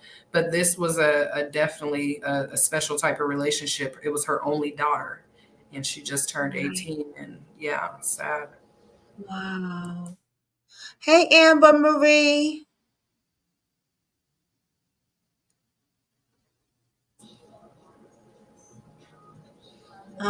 What a terrible thing to have to go through. No parent should have to bury a child. That's right. It should be murder times 3. The monster took away a mother, right? A child, someone's son. Yes, my prayers justice is found for the family. Yeah, Oh, absolutely. Absolutely. And considering what that baby had to go through, absolutely. oh my God, cancer on top of all this. I know, right? I didn't know that. Wow. I wish I could just give her a big hug. Aw. But I can't send a prayer. Yes, we could send definitely prayers. Hi, hon. Hey, Amber. Marie, Amber, if you want to come up, you're welcome to come up. You think I was going to go through this again, and here I am again. Anybody want to come up? Y'all Savannah can and her come up. boyfriend, Matthew Guerra, were found dead yesterday in a Kia Optima at a Northwest apartment complex. The discovery brought a tragic end to a search for the missing mother-to-be. It was set to be induced last Saturday. I'll She drop was the link looking again. forward to being a mom for the first time. Police say the unborn child died as well. And I just wish at least I would have had been able That's the to link. see Just him hit and that. hold him, but I'll never have that The privilege video that of doing that. of the person doing this. What much more do I need to lose? One day after Oh, Savannah and Matthew's bodies were found, Rachel got the says towel. they're left with questions, especially as they don't know if the mother-to-be had any connections to the apartment complex where the car was found. But if there is somebody on the run, you have a conscience. Do the right thing and No, for I your don't got Savannah. that. Rachel is working with Pamela Allen and Eagles Flight to put together a vigil for Savannah and her unborn child. Oh, yeah. I've heard the cries of so many moms and grandmas, and it still shakes the soul to hear those cries. Their cries, Rachel says, she is experiencing for a second time, finding strength through prayer and Ethan's tree, which will soon also honor more of the Soto family. And I know eventually we'll be adding something else there. She had seven brothers, and she was the only girl. She was the only girl. She was everything. She was everything. Reporting in San Antonio, I'm Amanda Henderson. Yep, Matthew I Guerra's see family it. also grieving tonight, not only for his loss, but for Savannah and their unborn child.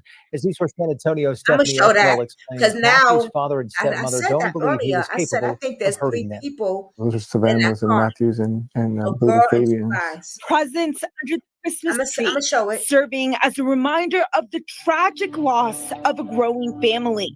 Thank you. We're just never gonna meet here. Thank you, Madison. Matthew's father, Gabriel Guerra, says the young couple was anxiously awaiting their baby's arrival. We had to remind them on the baby shower to let Savannah open some of the gifts. Matthew was opening all the gifts, so they were definitely both happy and excited. On Saturday afternoon, when no one had heard from Savannah or Matthew, Gabriel kicked in their apartment door in hopes of finding clues. That's when I saw Savannah's overnight bag that she had packed for the hospital that she didn't have with her, and that even threw me more into a panic.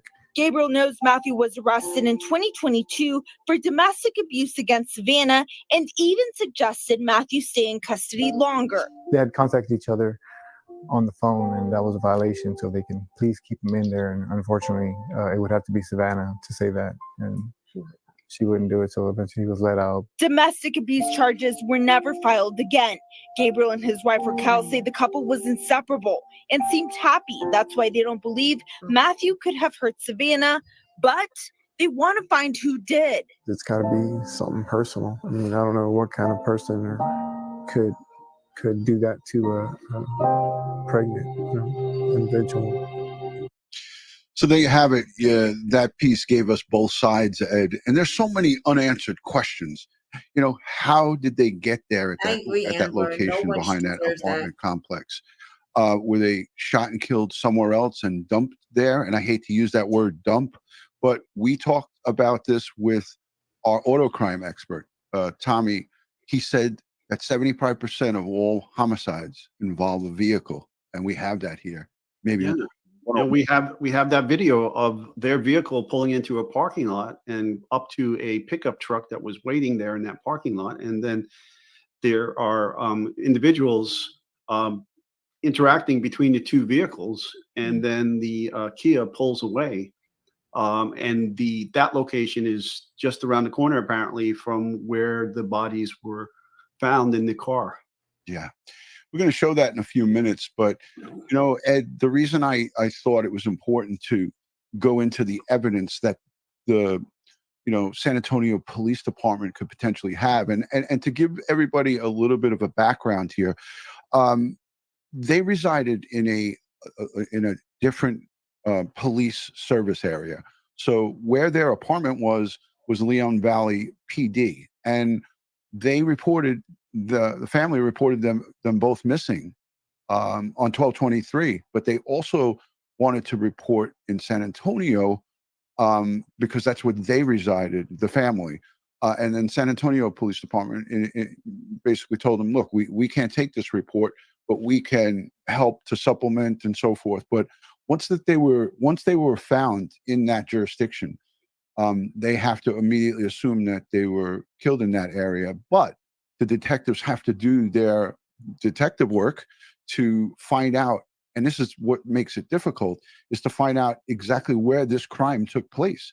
And they're relying on video surveillance camera footage, which we only saw this piece that I'm going to show in a few minutes of this exchange, and we'll get into that in a minute.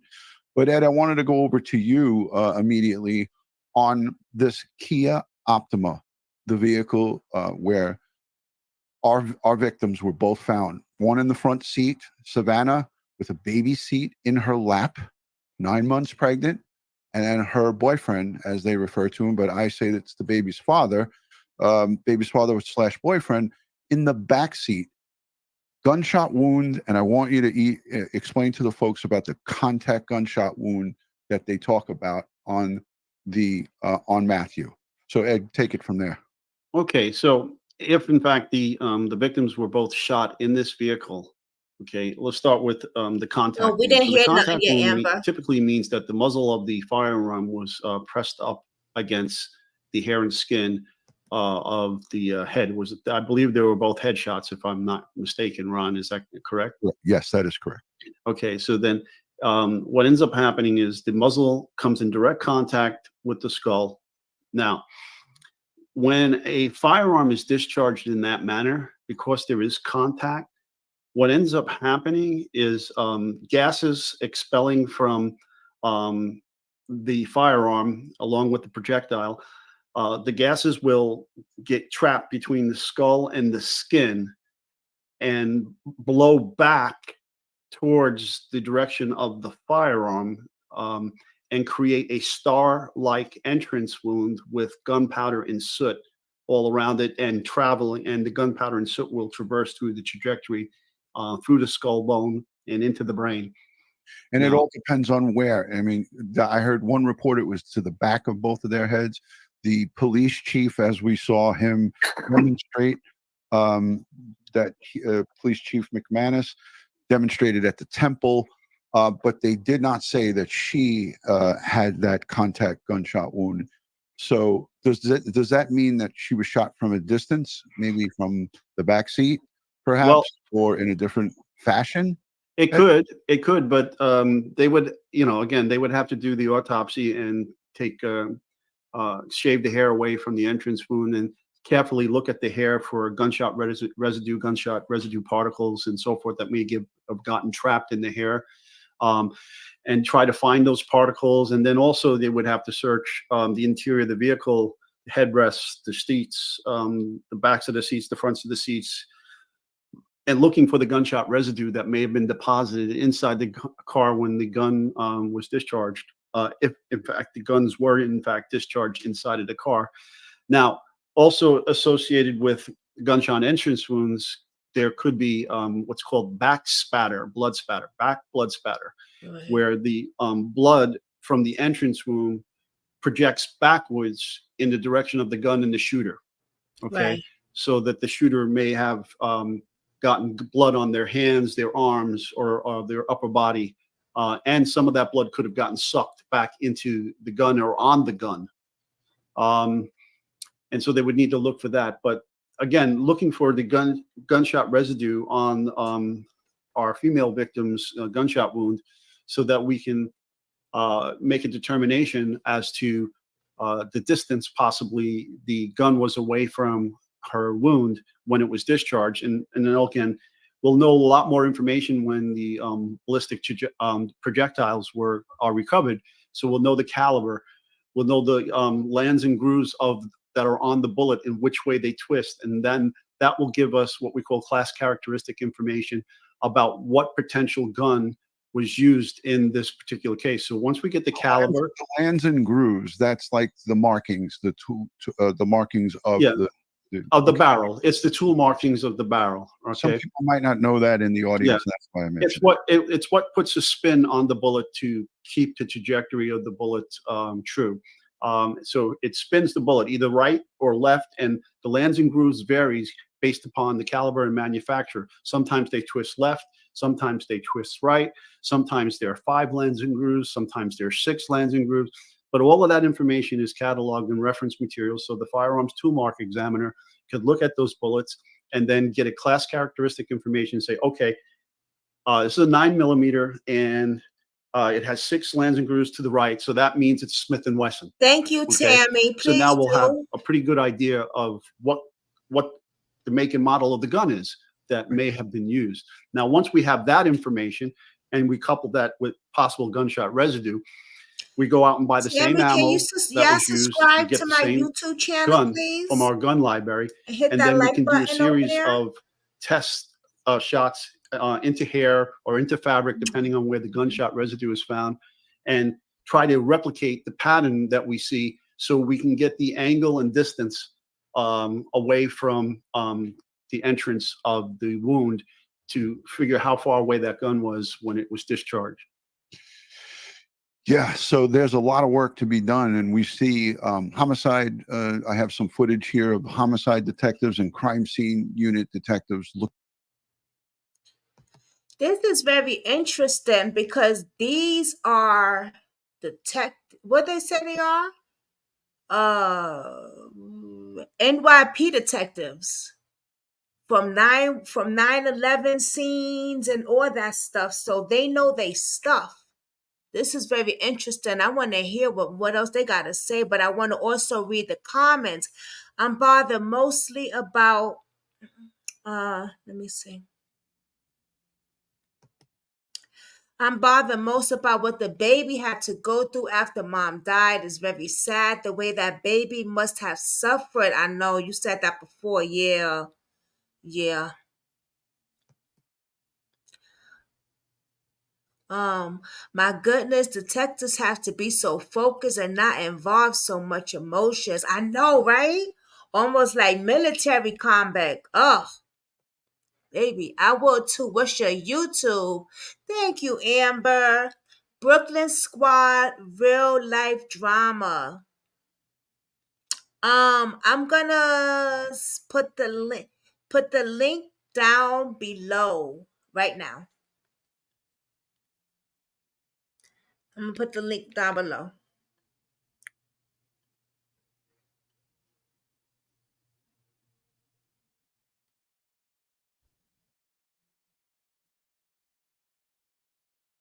Oh, y'all on Facebook, right? Damn. I'll do that. Shit. Y'all on Facebook? Let me see if I could get you up, Amber, on.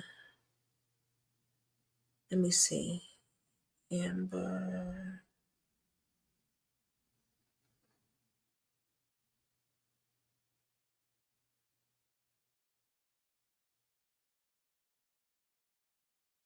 But even though it's on my let me see. Hold on, y'all.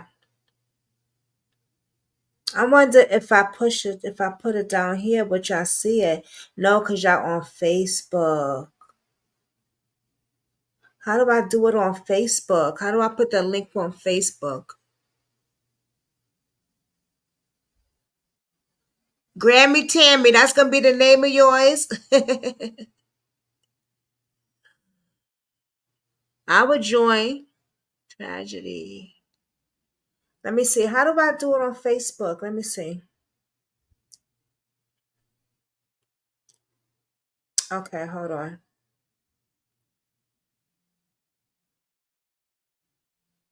So you know what I'm gonna do? I'm gonna do it like this.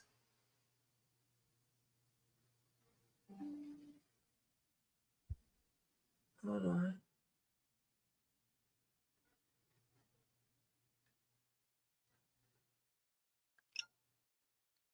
All right. If you go on Facebook, I just put it on Facebook.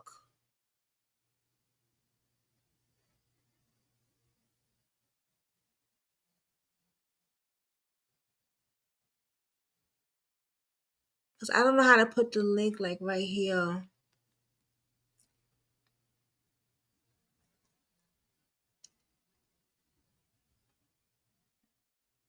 Or send me a message. And I can send you the link like that. Where's she at? Amber, send me a message or messenger. That way I know it's you and I could just send you the link directly. But I just posted it on Facebook. Were you able to comment it on your Facebook Live? Yeah, I tried. I think I did.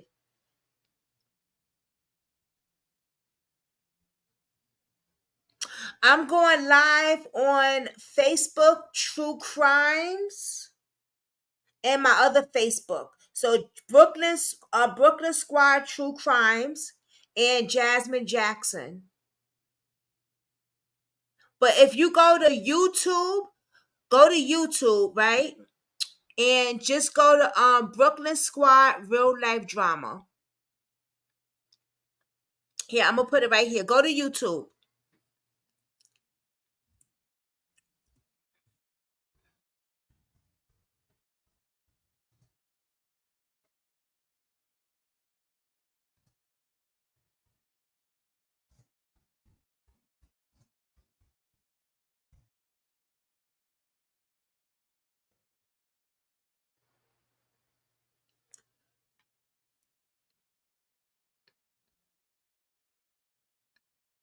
And that's the link right there too. The YouTube link. But I don't know if y'all can see it. Because y'all on Facebook. All right, come on, let's finish. Let's do it. Looking over that vehicle where both these victims were found, and you know, I hope that people understand. Yes, we definitely realize there's 3 victims here. So, you know, her unborn son is also a victim, and that's why this is a capital murder case. So again, we're not, you know, I see some people in the chat, you know, making a point of that. We're definitely well aware of that, and again, there's so much investigating to do, to backtrack, looking at the social media, but the car is going to be a treasure trove. It's going to be crucial. The car is going to be crucial for a lot of different information. Okay, so I trained up many of the death investigators from Bexar County, the Sheriff's Office, and the Forensic Science Training Institute, the medical legal death investigators. I trained them up when I was at the New York City Office of Chief Medical Examiner. They're great people. I know them very well. They're sharp. They're good investigators. I trained many of the crime scene people from San Antonio PD and from Bexar County Sheriff's Office Crime Scene Unit. So they know what to do. They have all the equipment. They're well trained and certified to do what needs to get done here. But that car is critical, because I'm looking at that car and I'm saying to myself, okay, he's found in the back seat behind the passenger. She's the passenger front seat. Did 2 people get into this car and take over this car? One driving it, one holding the male victim in the back at gunpoint, or whatever the case may be, and then they meet this other fellow in this parking lot. You know, what's going on here? So that car will be picked up, brought back to a sterile forensic garage, and it will be taken apart piece by piece. You know, DNA, hairs and fiber, latent fingerprints, gunshot residue, bloodstain pattern analysis, if appropriate, search for the vehicle of the discharged shell casings if they can find them, cartridge cases inside of the vehicle. Thank you, Amber. Okay, so that's the vehicle, and then you're going to get tire wear impressions, and then you're going to try to capture data from the infotainment system, and then maybe any GPS there. You're going to have to then go outside of the car and try to find cell phone data for their cell phones. You know, these things are on all the time, and they're listening to us. Okay, and you know, if they stopped at any given place for a period of time that it registers, and you all should know this. Like if you've gone out and you went to a restaurant and then you ate and then you left, and then a few minutes later, after you got home or whatever the case may be, all of a sudden your phone says, hey, how did you like that particular restaurant? You know, it'll list the restaurant that you were just at. Right. Okay. So a lot of information is in here, and we got to get to the cell phone providers, okay, and track down that. In addition, we have security camera footage of this vehicle, the Kia and the suspect vehicle pickup truck in this parking lot. Black Chevy Silverado. Right. So now we're going to have to reverse engineer, if you will, okay, and try to find all the security cameras along routes leading to that area and leading away from that area to try to track the two vehicles. Where did the Kia come from to get there? Okay, and then where did it go after it left there? Did it go directly to that other parking lot, which seems to be just around the corner from that parking lot, and they were dead already? Would a geofencing warrant come into play here in this case to look at the timelines between the 22nd and when they were found on the 26th? Because that would narrow down. Obviously, we know they're going to pull their cell phone data from their respective carriers, from her phone, from his phone, and from any of the family members and any of their contacts, if they can subpoena those records. But their phones, if they're on, they're going to be, as you said, sending all that data out. Right. So, and you got to get that information. You got to figure out how long were they dead too. The time of death is going to be crucial here. Were they dead? Because they were missing for how many days? Since the 22nd was the last time they were seen alive. She was supposed to show up on the 23rd, which is Saturday, Friday, Saturday, and they were found on Tuesday, the 26th, the day after Christmas. So when did the actual homicides occur?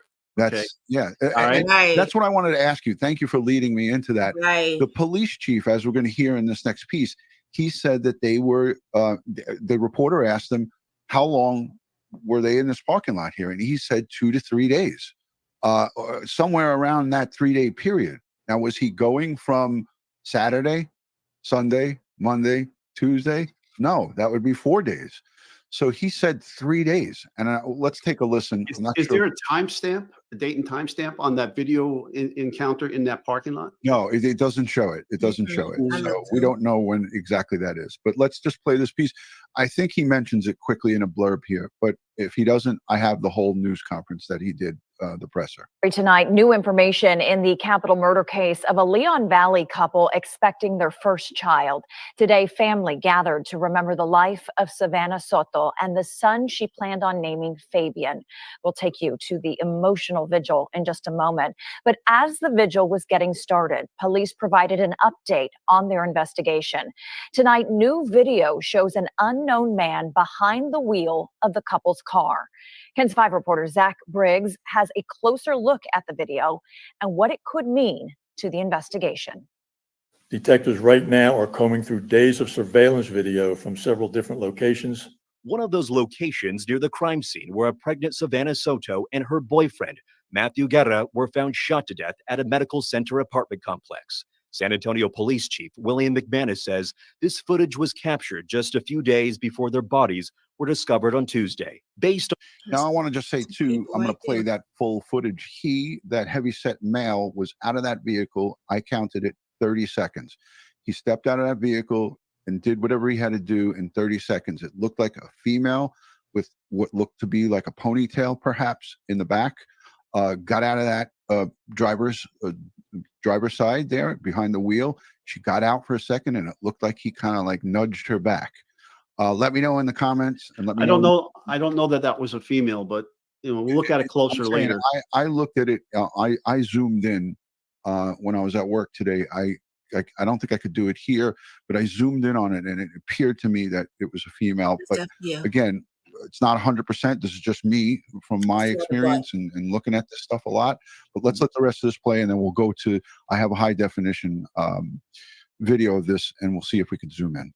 On the family's account, Soto and Guerra were last seen at their Leon Valley apartment on Friday, December 22nd. The two didn't show up to the hospital on Saturday when Soto was scheduled to give birth. Here is a slowed down image of the first person of interest getting out of the Chevy Silverado. The surveillance video shows a pickup driver approaching the silver Kia Optima, which McManus says is the same car Soto and Guerra were found in. The second person of interest then pops out of the Kia, followed by the pickup driver returning to his vehicle with something in hand. What we believe right now, it was something to wipe the side of the car down with. We can't be 100% certain of that. McManus emphasized this remains an ongoing capital murder investigation. The medical examiner confirmed Soto and Guerra were both shot in the head. Their deaths have been ruled homicides. The chief noted detectives are continuing to dig through social media and cell phone records for any leads into who may have killed this young couple. You know, that big guy touched that door. And the police need your help identifying the go two into people seen in that surveillance video. You can remain anonymous to report a tip. You're advised to call 210-207-7635.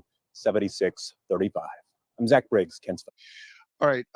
Yeah, Ed, you saw him how he grabbed the pillar of the outside of that door when he pulled it open. The window frame of the door. Yeah. Yep. Yep. Hey, I wanted you to talk a little bit while I find that the enhanced video that I saved. A little bit about, remember when we spoke about vehicles, we had conversations on many cases when you talked about the cabin air filter and taking apart, as you talked about earlier here, taking apart the whole interior of that vehicle. Can you just let the audience know, because I saw a couple of people say, what about the air filters? What about the air intakes? Can it tell where the vehicle was? Could you just explain a little bit on that, on how that goes? Yeah, well, and unfortunately, in this area, there's different, not much, what's the word I'm looking for? There's not much area of difference between where they live in San Antonio and Bexar County. Okay. So the air filters may not be as important, but it still, if we're crossing every I and dotting every T, you take the air filter from the engine and you take the cabin air filter, you package them up in paper and you get it to the lab and have them start pulling the debris out and information out of there. There could be bugs in there. There could be leaves in there. There could be pollen in there. And you try to see what's on top, what's the last material on the top of the filters. All right. And then analyze. Chavez, you want to say anything, babe?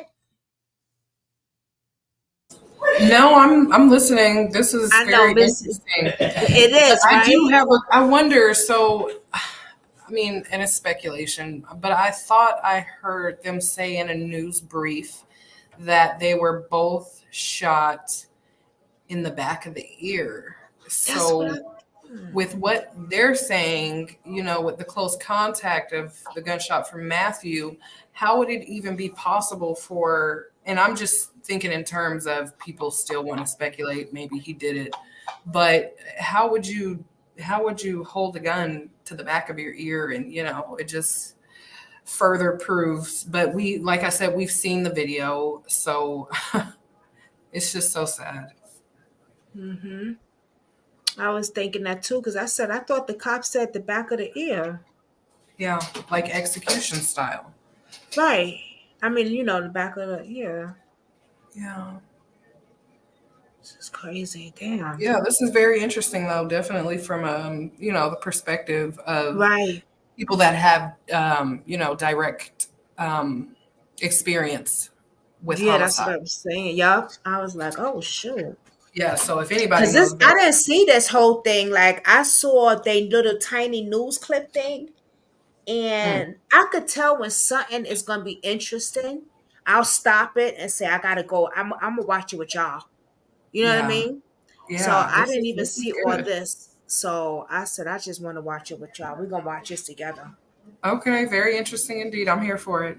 Me too, girl. Like, whoa, they know. When y'all get tired of me, tell me just to leave Beyonce's internet. I will.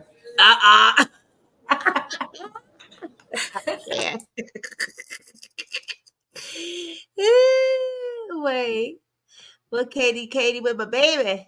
That's what I heard too. You heard that too, right, Katie? Yeah.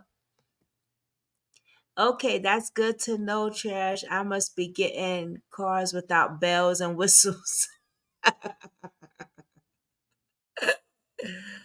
Okay, y'all is too much over here. All right, let's continue. Oh, sorry, y'all. Let's put the copyright back up.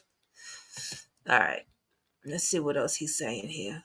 Is that and see if we can't identify any indigenous plant life or any indigenous mold, bacteria, fungus, whatever the case may be, insects to a specific location.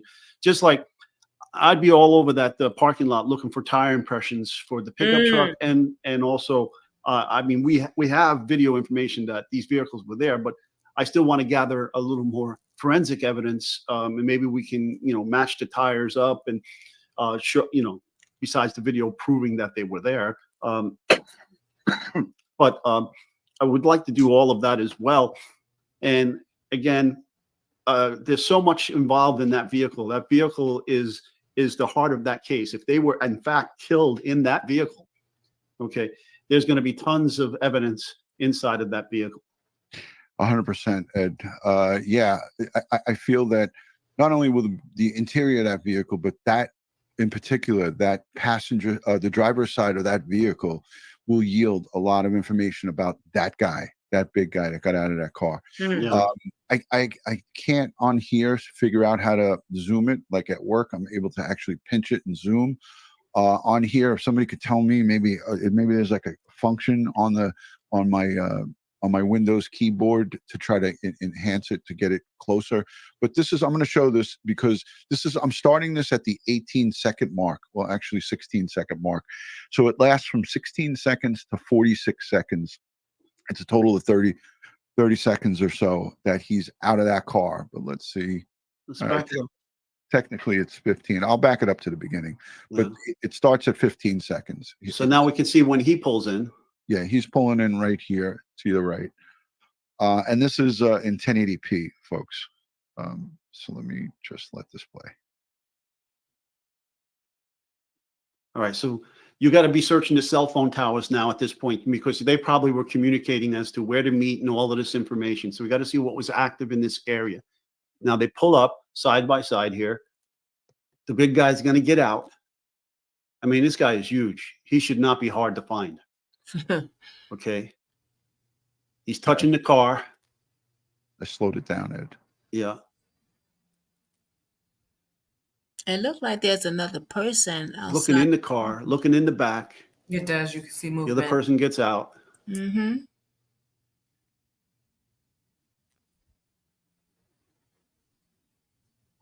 Now, when he got out of the car, he had nothing in his hands. Yeah. So the female, at least I think it's a female, is out of the car right now. Yeah. Hit the control and plus. Wait, control plus to zoom. Okay. So I'm just going to let this play and then I'll try that. So he goes back and grabs that white towel or white rag or whatever that white item. Yeah. Now he's closing the door and wiping the door. Right. So you could see that rag. Yeah. Right here. He pulled the rag out. Yeah. It's there. He doesn't have it yet. He's talking and the person is outside of the car. Yeah, you see right here. And he's looking in the car. He's leaning into the car. Yeah, there's the second head right there. I have this on slow, so. I got my damn magnifying glass. Now he goes and grabs this white thing here. And somebody might have thrown that to him. There might have been somebody in there. Yeah, in that Silverado. Because you see how that thing moves towards him? Look, right there. Yeah, yeah. Somebody's Right. throwing that to him. There's somebody else in that truck. Right. That's Boom. what one of my subs just sent me. Madison. Oh, yeah.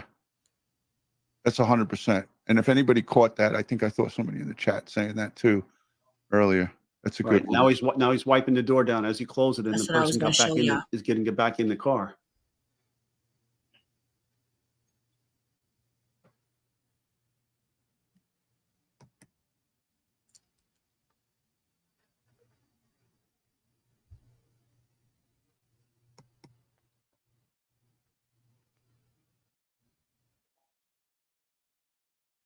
Now he throws it back in the car. Yeah, it's not zooming.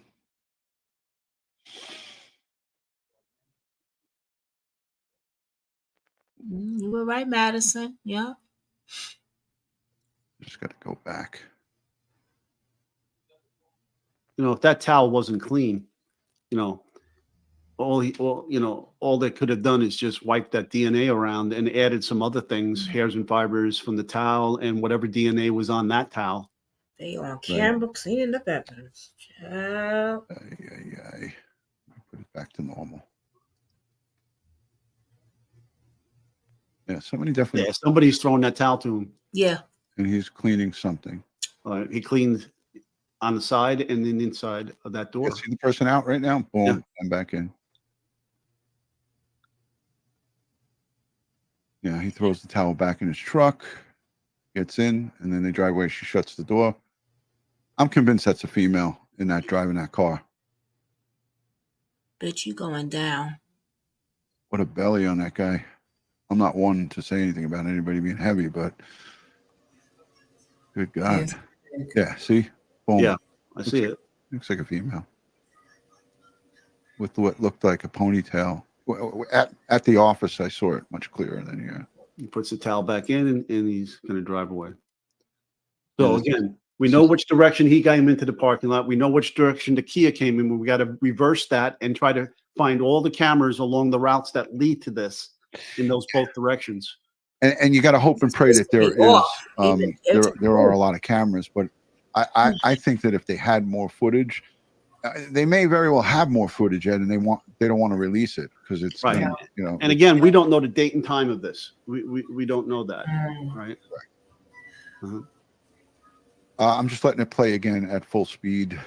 Again, I wish I could zoom. I did the Control Plus, and it just didn't do it. So it just made Now, my screen. you know, the guy is definitely looking in the back seat. Right.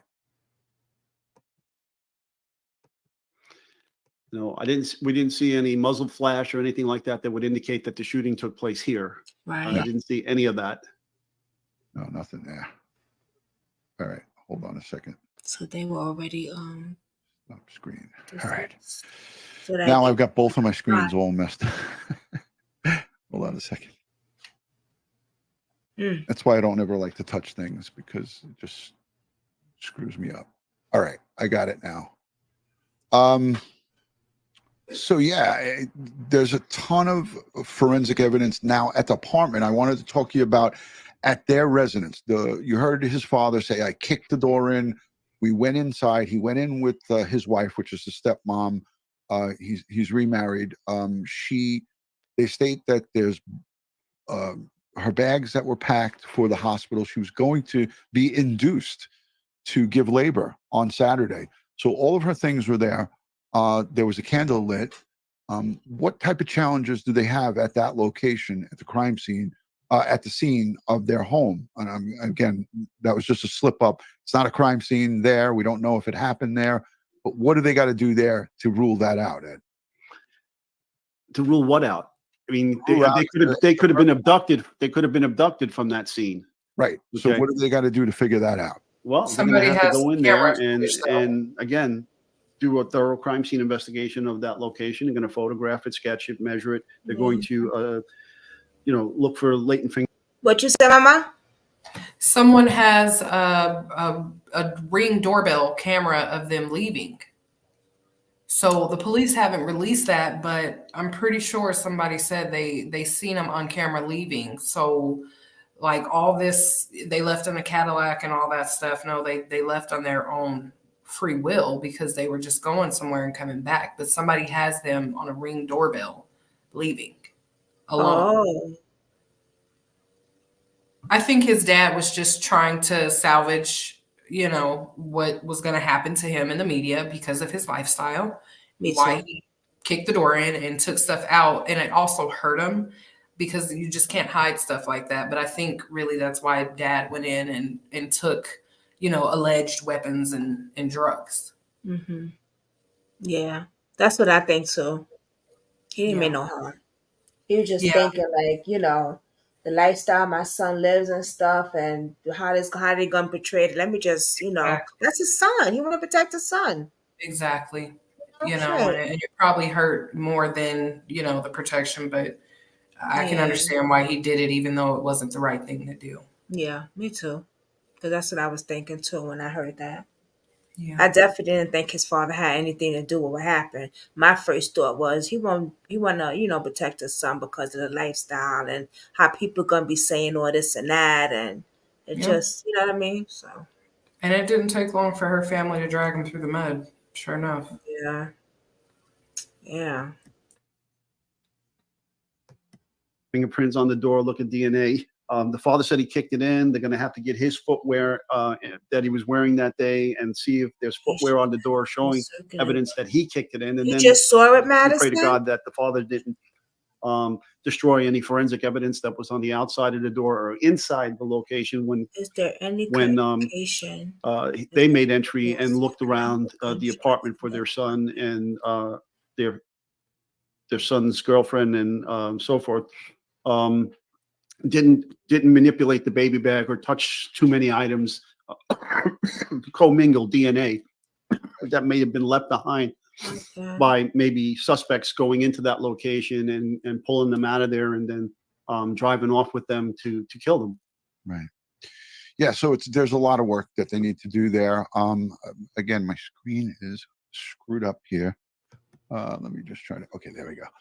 I want to play this because this talks about the cause and manner of death. Not the it says, I think they give the cause here, not the manner. But they talk about the medical examiner's office a little bit here. So I wanted to play that Oh, so they everybody do? can Okay, I hear wanna what hear they have that. to say. And this is from today. I've been waiting for that.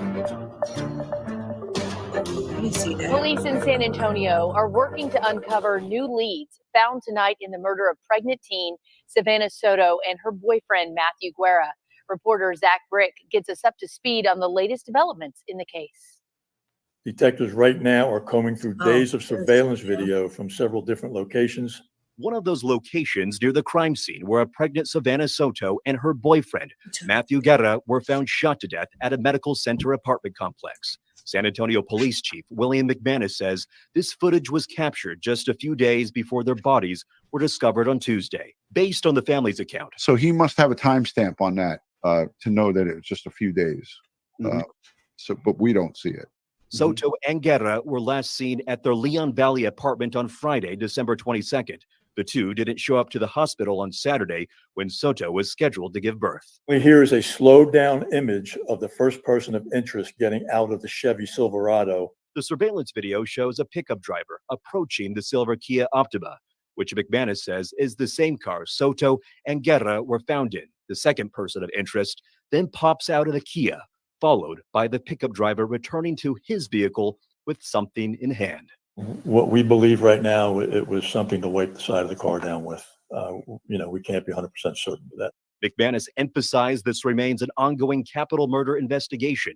The medical examiner confirmed Soto and Guerra were both shot in the head. Their deaths have been ruled homicides. The chief noted detectives are continuing to dig through social media and cell phone. So they did give cause and manner there. But Ed, you said wait, go back. What was the exact cause and manner? Investigation. The medical examiner confirmed Soto and Guerra were both shot in the head. Their deaths have been ruled homicides. The chief detectives are continuing to dig through social media and cell phone records for any leads into who may have killed this young couple. Now stop this for a minute. Okay, folks, there's some other information that we can gather from these videotapes here. There's software called photogrammetry software. And what we can do is we know the exact dimension of the Kia. We know the height, the length, the width. We know all of that. And the same thing if we've identified that the pickup truck. From that, we can then, after we scale the photograph to get the size information from those vehicles, we can then get the exact height and weight of that suspect. Interesting. And what would the FBI have to jump in here? The Houston office, the San Antonio office. I don't know if they have offices in San Antonio. I'm not familiar with the FBI offices there in Texas, but could they reach out to them to have their video? Well, they do, but the Forensic Institute there has that. Also, the Texas Rangers have it as well. The Department of what was it, the Department of Public Safety. Public Safety. Yeah. Their laboratory has that stuff. If they need to go beyond the local and state, they can contact the feds. Right. This is going to show the crime scene and the vehicle. So I'm going to fast forward it to the part that shows the actual. It's just, and it's only for 10 seconds, but I want to show this, Ed, because here you see homicide detectives, and I believe somebody from the crime scene unit here, and then I'll have to search for the other photo, the other video, but they're actually doing some work on that car. Now they have people have questioned and sent me emails about what that is on the back here. Is this just so people gawking can't see? Are the remains of these victims still in this vehicle at this point, in your expert opinion? Usually when you put like a sheet like that over the back of the car to cover the rear window, the victim is still in the back of the vehicle. And then there's also what appears to be a sheet on the driver's side door as well. Yeah, over here. Yeah. And over the back window. Yeah, see it, and something drops down below on the other side, you can see it. Yeah. Yeah. Mhm. So that's prevent maybe someone from the house here, or somebody that's up this way. Yeah, but there's other ways of doing this that you didn't have to do this. They make privacy crime scene barriers and tents that you could have popped up around the vehicle instead of actually putting stuff on the vehicle. Right. It looks like it's tucked in the door here. It right? is. Yeah, it's tucked in. Yeah. And what's some of the problems with that? I mean, because now you have whatever this material is. I don't know. Is it a sheet? Is it cotton? Is it plastic? We don't know. But it's now rubbing up against the surfaces, and any friction there might be able to destroy fingerprints. It could also maybe, if it's absorbent material, could absorb genetic materials from DNA material that might have been left on the exterior of the vehicle. Right. It's some things that we try, maybe should have tried to avoid doing it that way. Let's talk about the infotainment system in, say, a Kia Optima. Interesting. We don't know the year of it. It was not. They didn't put it out. It looks to me to be a late model vehicle. If it had Bluetooth, Bluetooth, you could have connected. You could have gotten text messages that went back and forth that maybe they were sending back and forth to communicate with a potential perpetrator that perpetrated this crime against them. And again, none of us have any, we're not privy to any of the investigative case folder. We don't know what they have as of yet. This could have been a random robbery. This could have been some type of retribution. This could have been a drug deal gone bad, with the boyfriend. It could be a multitude of different things, and it would just be guesswork at this point. But it's up to the investigators to figure it out and put the pieces of the puzzle together. And if you ask me, I would say that this will be solved with the computer forensics, with the cell phone data, with their social media, with computer forensics on the vehicle, and so forth. Ed, your thoughts on that? Also, the video cameras, geofencing, all of that stuff is going to play into this. And yeah, and despite Perp's best efforts, that guy that got out of the truck wasn't wearing gloves, and most likely the person inside of the car who threw him the towel wasn't wearing gloves. So right. I mean, if you look at it thoroughly, it seems like the news media and the missed the fact that somebody in there threw that towel towards the driver's door opening to get it to the big guy. Yeah. And he wasn't wearing gloves, so they touched those things, and then they tried to use it to wipe down. While they're thinking they're wiping down, they might have wiped down what he touched, and so obliterated the fingerprints. But they might have mixed DNA now onto the surface of the vehicle from for sure, what was on the towel already from the people that have touched the I towel don't remember that, previously. Jared. Commingling and Right, and now we know of at least one additional person in the vehicle of the victims in the driver's seat. We don't know if there wasn't another person in the back seat of that vehicle. But the male victim was found in the back seat with a gunshot wound to the head. The female victim in the front passenger seat.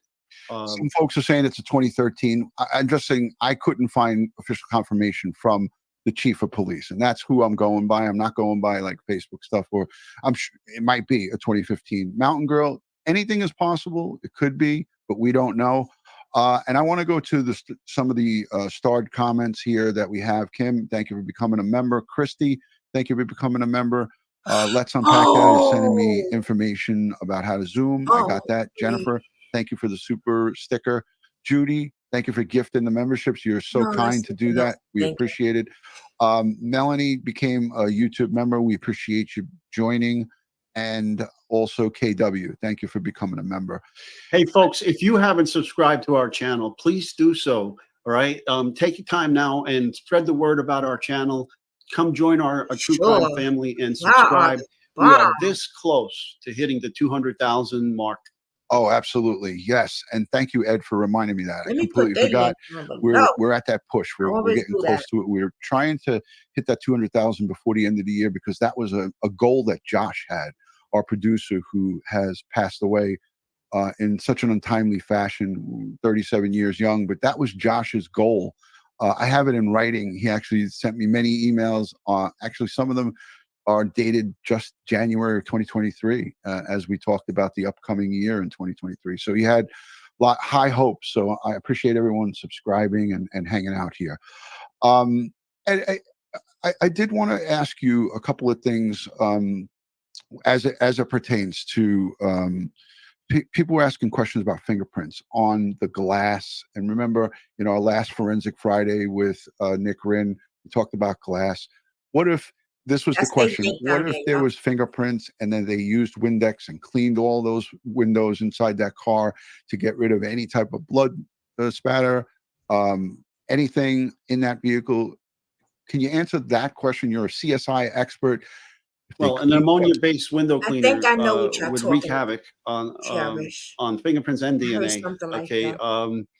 but despite everybody's best effort of cleaning things up, if you're not professional at this, you're going to miss things. There's going to be little crevices and little areas of the vehicle that are going to still have some evidence left behind, and it's the crime scene investigator's job to find that. Hey, Monica. Yeah, and we hope and pray that they got a great crack team. It seems like they've got quite a bit of crime that they get to deal with there. So. It appears the victims were killed in the car. Okay, cartridge cases from the car, all of that stuff, blood spatter. So it's not as if they could.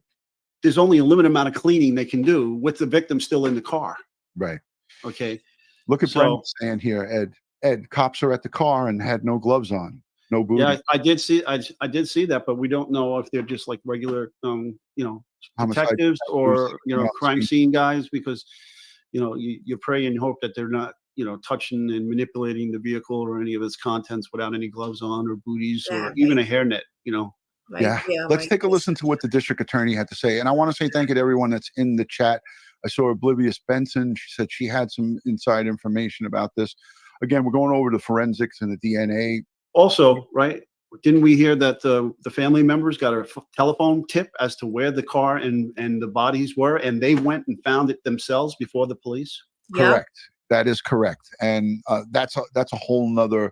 That's for a whole nother video to talk about that. But let's listen. But they got to the car first, is what I'm saying, and they touched the car. They opened the car. They might have looked in the car, manipulated the bodies. Right. All right. And so there could be a lot of crime scene damage there. Yeah, big problem.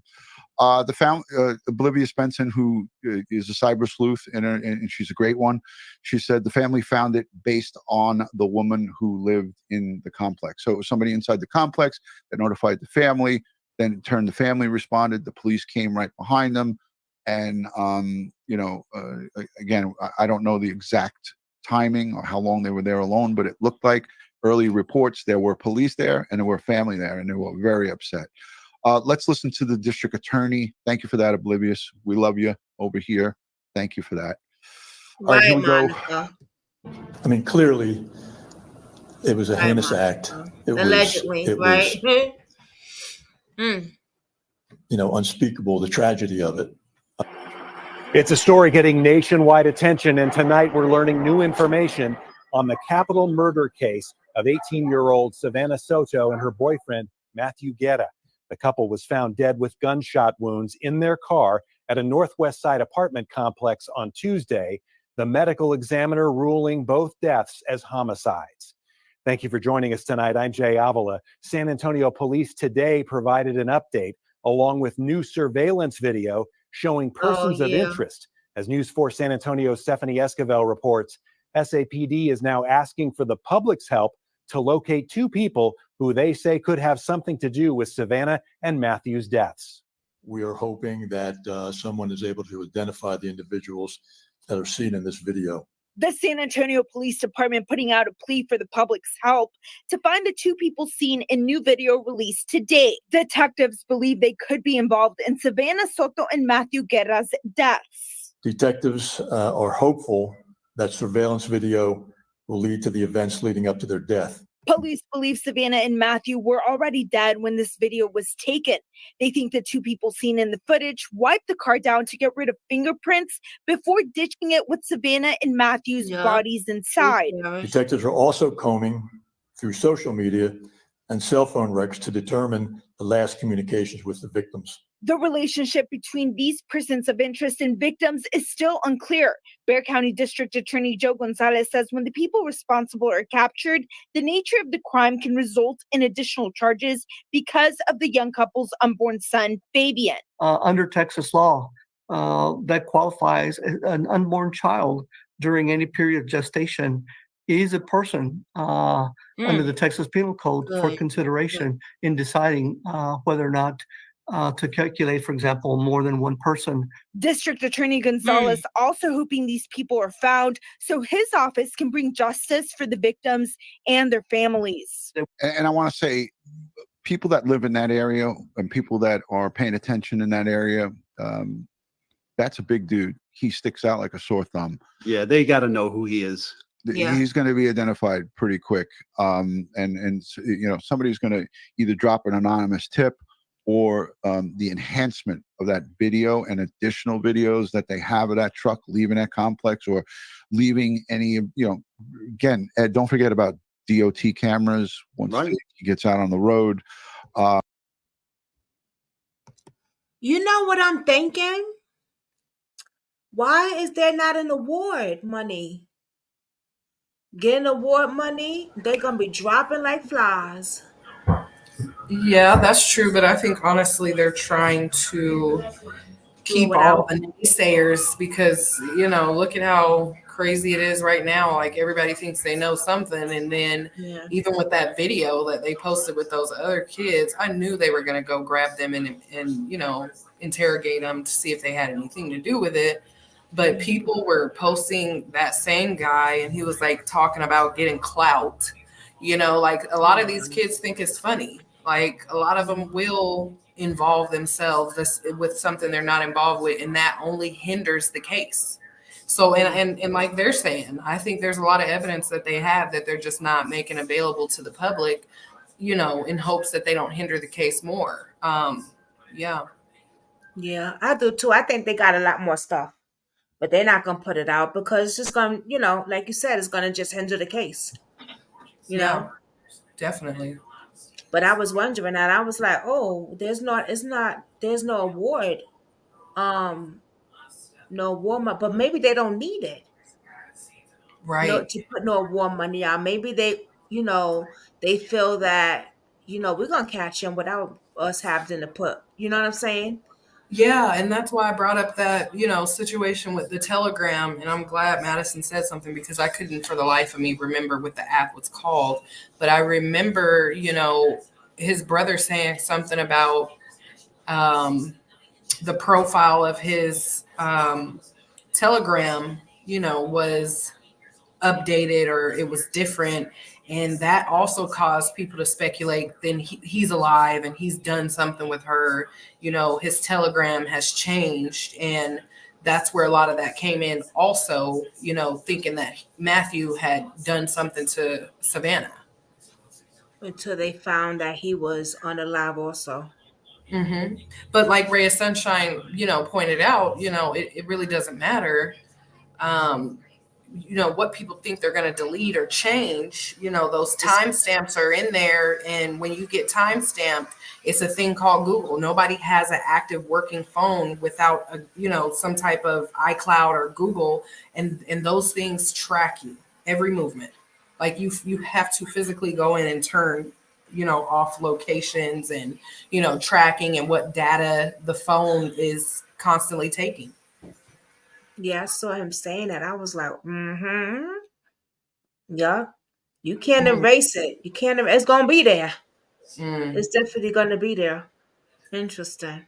It was something else I was gonna say. I just Damn. don't understand how brazen you can be either. I'm really curious now to know the time of that video, like the date. Like, when was that? Was that before Christmas or after? And like, was it before they did the silver alert for her that Saturday, that 24 hours that went past from the Friday, that they were driving that vehicle around with those bodies in it? Because it had to be close, because how brazen can you be to be riding around with two bodies and people are looking for the Kia? And that's the vehicle. So, and they drove it. At a late hour where they're wide open. They're not, very much blending in. And I also want to say to whomever provided that video to, police, I commend them, but also what is the community doing to rally behind them and keep people protected? Because this is another reason widely why people don't like to be involved or give things like that to the police readily, because they're in fear of their own life. Right. I saw you said I think you said they should have called the police. Why did they call the family? It's Was it you that said that? Yeah, I mean, that's absolutely insane to me. Yeah. Like, first of all, the family, they're gonna be distraught no matter what they find in there. And even if the bodies were not in there, that is still considered evidence. So why not call the police to secure the scene immediately? You call the family, and then, like I said, no telling, what kind of contamination they caused to the scene. They probably touched all over the car, mixing their DNA. But I don't know. I feel like I said, it's a person whom, they knew. And how easily would it be for that person to sit in front of detectives and say, I knew them, I just seen them, this day or that day, because DNA will sit on the surface for a while. Yes. Yeah, I agree. That's been wait, hold on. That's been killing me. What, Madison? Oh, that's been killing me. Yes, they must have been kept safe. The Angels is taken. People can narrow it down unless it's a store or street camera. Yeah, there's cameras everywhere. I heard it was the apartment maintenance man that found that. That's another thing. That's what I heard. That it was I'm saying, like you said, the Beyonce internet. I don't know. Yeah, because that's what we heard. The maintenance man, and now it's the girl, and I don't know, the neighbor. Who the hell knows? But and it could have just been somebody that's wanting to get attention, because like I said, there was a video that was playing before this one, the last two, and they were kind of at a vigil where they were having, a candlelight. And it was a girl that they captured right in the news casting, and she's got this candle up to her face, about to burn her nose off. And the phone is right in her face. It's like, look at me, I'm here. Like, I don't understand the necessity of that. Are you here to grieve with the family and see and understand and stand in what's actually happening and going on around you? Or are we just doing this to be seen? Right. You just want the clout. You just want to be seen, boo boo. Yep. Red Sunshine said, people lie so good these days, you can hardly tell if they're telling the truth. Yep. Exactly. Exactly. Like, why would you call the family? I don't understand that. Yeah, that when you should have caught the cops. That's crazy. So wait a minute. If they caught the family, oh, so they must have had the flyer with their name and number and stuff. Cause I'm like, how did they even know the number? Okay, well. Or they could have called somebody that they knew or somebody that they seen on Facebook, you know. Right, that's what, yeah, I'm Like, thinking I that could go too. on there right now and send his brother a message, you know what I mean? Or Yeah. whatever. But it's still sad. I'm not going to call the family because some of them had to see that. Right. And they did too. And it's super unnecessary. They already have to deal with the fact that they're gone, you know, but to see them in that manner, you know, it's a lot. I know the cousin was there crying and, you know, just saying how the car seat she was holding. I mean, oh my God. It's unreal. Jesus. We took that car seat because that car seat has to be that car seat was in the back. And if they're on highways in Texas, Texas has a lot of easy pass tolls that you got to go through on the highways. License plate readers and so Yeah. forth.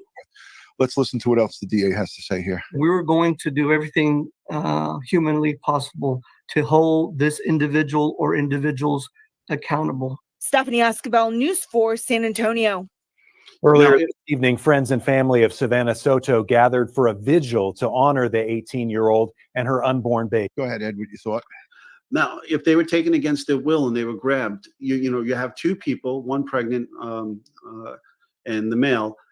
I'm thinking, it could have been multiple suspects that grabbed them, and so there's going to be that exchange when they're physically touched and put into the vehicles, or they're somehow.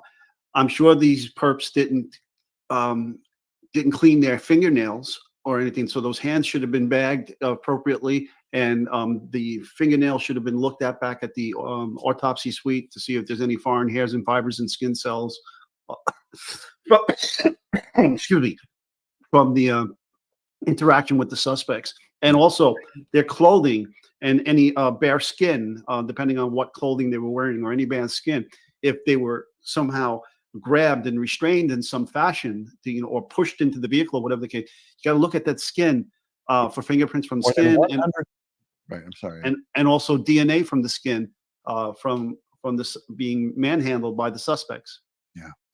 There's a couple of people in the chat are saying, did that video that they put out, the video of the vehicle coming up, the Chevy Silverado, was it from the back of the apartments? And it looked like similar apartments. Again, maybe Oblivious Benson might have more on that, but it seemed like it was a similar type apartments, where that car was recovered. And I'm just going based on the footage that I saw from early on. But I'm not 100% sure. But the bottom line is wherever that car traveled, hopefully that there is some type of video. But these people that parked that car in that back lot knew that there was no video surveillance back there, because if they had video of that, they would definitely have it. They lived about 2 miles away, according to Oblivious. Janelle Woodward, member for 13 months. Thank you for being a member. Ed, go ahead, take that. Yes, there is software that can be utilized to help enhance those videos.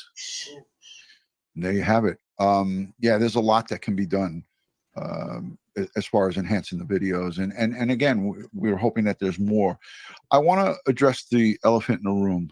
And again, I didn't want to go into this, but I feel that it's necessary because this is going to be something that the district attorney and the homicide detectives are going to look into. Her brother Ethan was killed in May of 2022, and he was killed in a setup that happened on Instagram.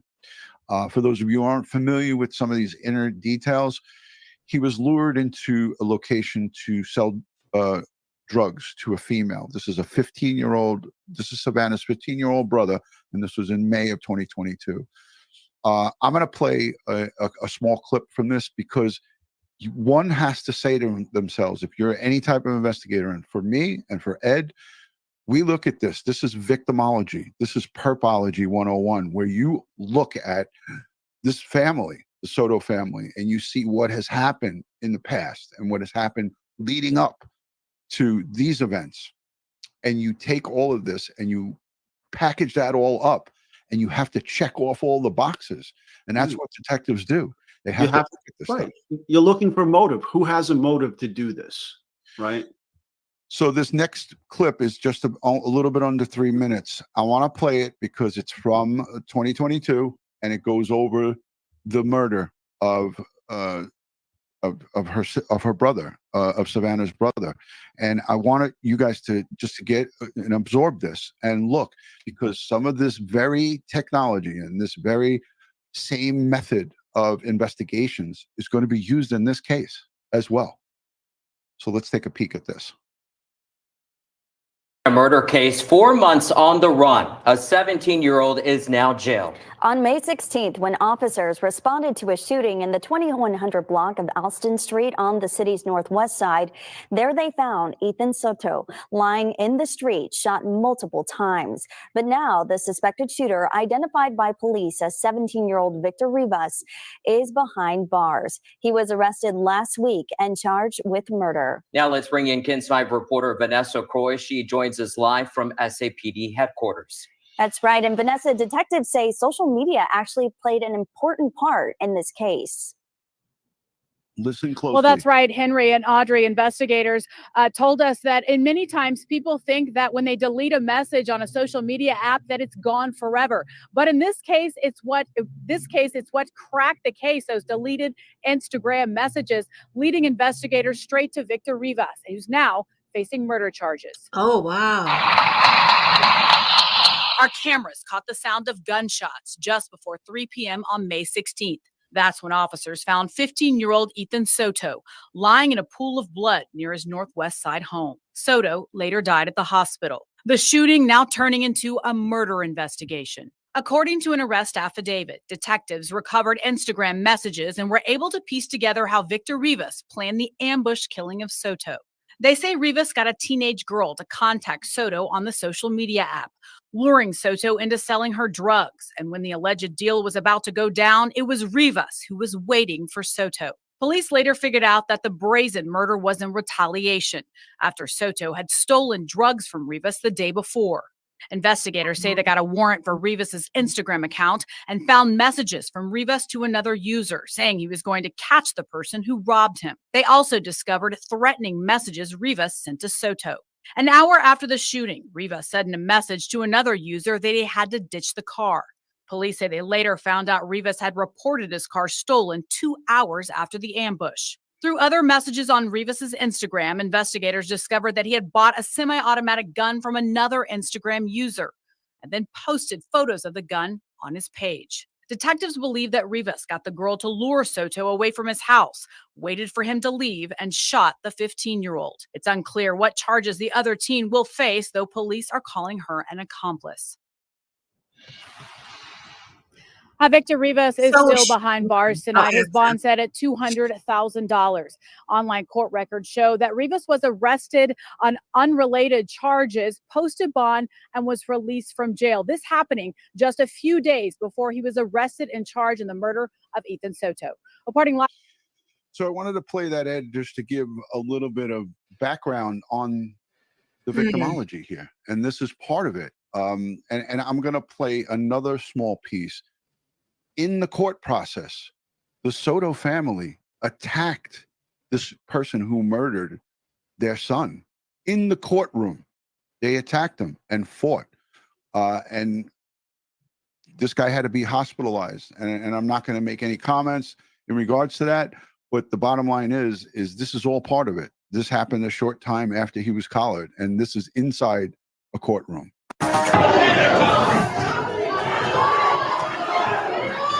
First at 5, family members of a murdered teenager accused of attacking the man on trial for it right in the middle of a Bexar County courtroom. 4 people, including 2 minors, now charged with assault as well as impeding a court proceeding after this melee in the 144th District Court.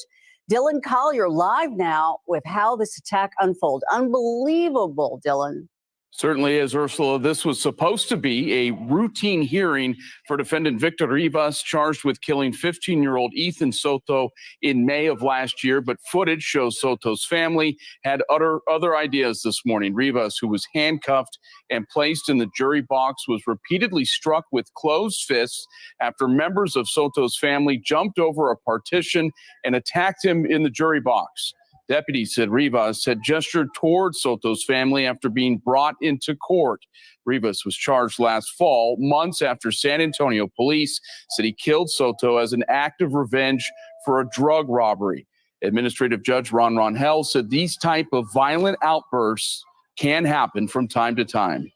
Think about courtrooms. You're bringing in victims of violent crimes with people that are accused of committing those crimes. And so oftentimes,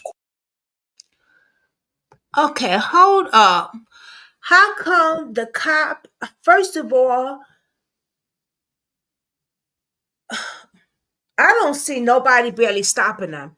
Second of all, how do they even get over? They would. I've been locked up before. Okay. Well, then you know how court goes. There's not a lot of, bigger cops in there. It's usually just the bailiff. And they kind of, you don't expect people to act like that in open court. Honestly, it's stupid. The judge is right there. You're going to go straight to jail. And like I was just in the comments saying to Madison, her brother is still in jail for that attack that happened in October today. All the while this is going on with his family, he's still in jail for doing that. It's ridiculous. They have nobody in the family is being logical about the situation. What more can you do to him? He's already in jail where he needs to be. Justice is going to be served, hopefully. But at the same time, why put yourself in a bad situation? Because the guy that's in jail, his wife, she's been commenting a lot on Facebook and saying that she's upset that he's locked up for that situation, given the situation that's happening now, and that they're hoping to get him out by her funeral. It's ridiculous. So then you can What also, happened to the girl? They said there was the accomplice girl. and that's the question that I have, because I know they said that she was going to face charges as an accomplice, but honestly, she should already be in jail, facing the same murder that the boy is. She's just as responsible because you set him up to die. You're just as responsible. That's what I'm saying. I'm like, hold up, wait a minute. They said some girl. Where's she at? But and it's sad because they like to. We know how the court system works. They don't ever want to go to trial. Trial costs money. So maybe if they could get her to be, the star witness, or to, turn state evidence against him and say that they're going to give her a deal. And that's likely why we're not seeing her in jail right now. And I don't think they should be doing that. She should be in jail. Yes, she should. I agree. Oh, you didn't see this, Madison? Yeah, girl. Over what he did, though, I don't think people think clearly through something like this. It sucks. Yeah. And if you're not thinking clearly, then somebody needs to have a conversation with you about sitting that one out. Just like her mom is not thinking clearly in this situation, and she's not putting herself all over the media. Somebody with some type of logic needs to step in and say, hey, enough is enough. But what I have noticed about her family, even though they have been going to bat for her, they all act very wild and outlandish. They've been threatening people on the internet, and it's a lot. Oh yeah, it's a lot. They're wanting to pull up and we'll fight and, say that when we pull up, and, it just is all very ridiculous. And that's how these cycles continue. The cycle of violence, it will continue. Everybody wants to retaliate. You don't want to get punked out, or whatever else these kids say nowadays. But yeah, it's ridiculous. And we're the adults. They're behind the scenes condoning it. And that's why it's continuous. After you'd already lost 2 kids. Like, come on. Where is it? And a Chris and the grandson. Yeah. It's And gotta it makes less sense because not only did you do that with no regard to yourself and your own family, because the brother, like I said, that's in jail for that incident that happened in October, he has 2 kids and a wife. What are you doing? You know, I know you're upset about your brother, but you're a man. You still have your family you have to be responsible for. And then on top of that, you know, what about, you know, other things that you have to do? Who was thinking about, who thought that this was a great idea, not only in open court, A, but B, the media was there with cameras. that too. Come on. It's ridiculous. Yeah. Jeez. I wonder where that damn girl at. Like I said, more than likely she's going to be the state's witness. And it's sad because that saves the state resources and funding from a full drawn out trial. It'll be an open and shut type of situation. And that girl's probably in protective custody. Courtrooms can become powder Oh, I'm kegs. sorry, One little babe. I spark. didn't mean to. You're Go okay. ahead. You're okay. But yeah, no, that's more than likely where she is and why we don't see anything. But there's nothing available on her. And it's highly possible too, the girl is underage. And that's why we're not seeing anything on her, because you know they don't give out any information, hardly She's names. underage. When they're underage. Mhm. Right. Yep. Whew. This is a lot. Baby. Jeez. Can ignite.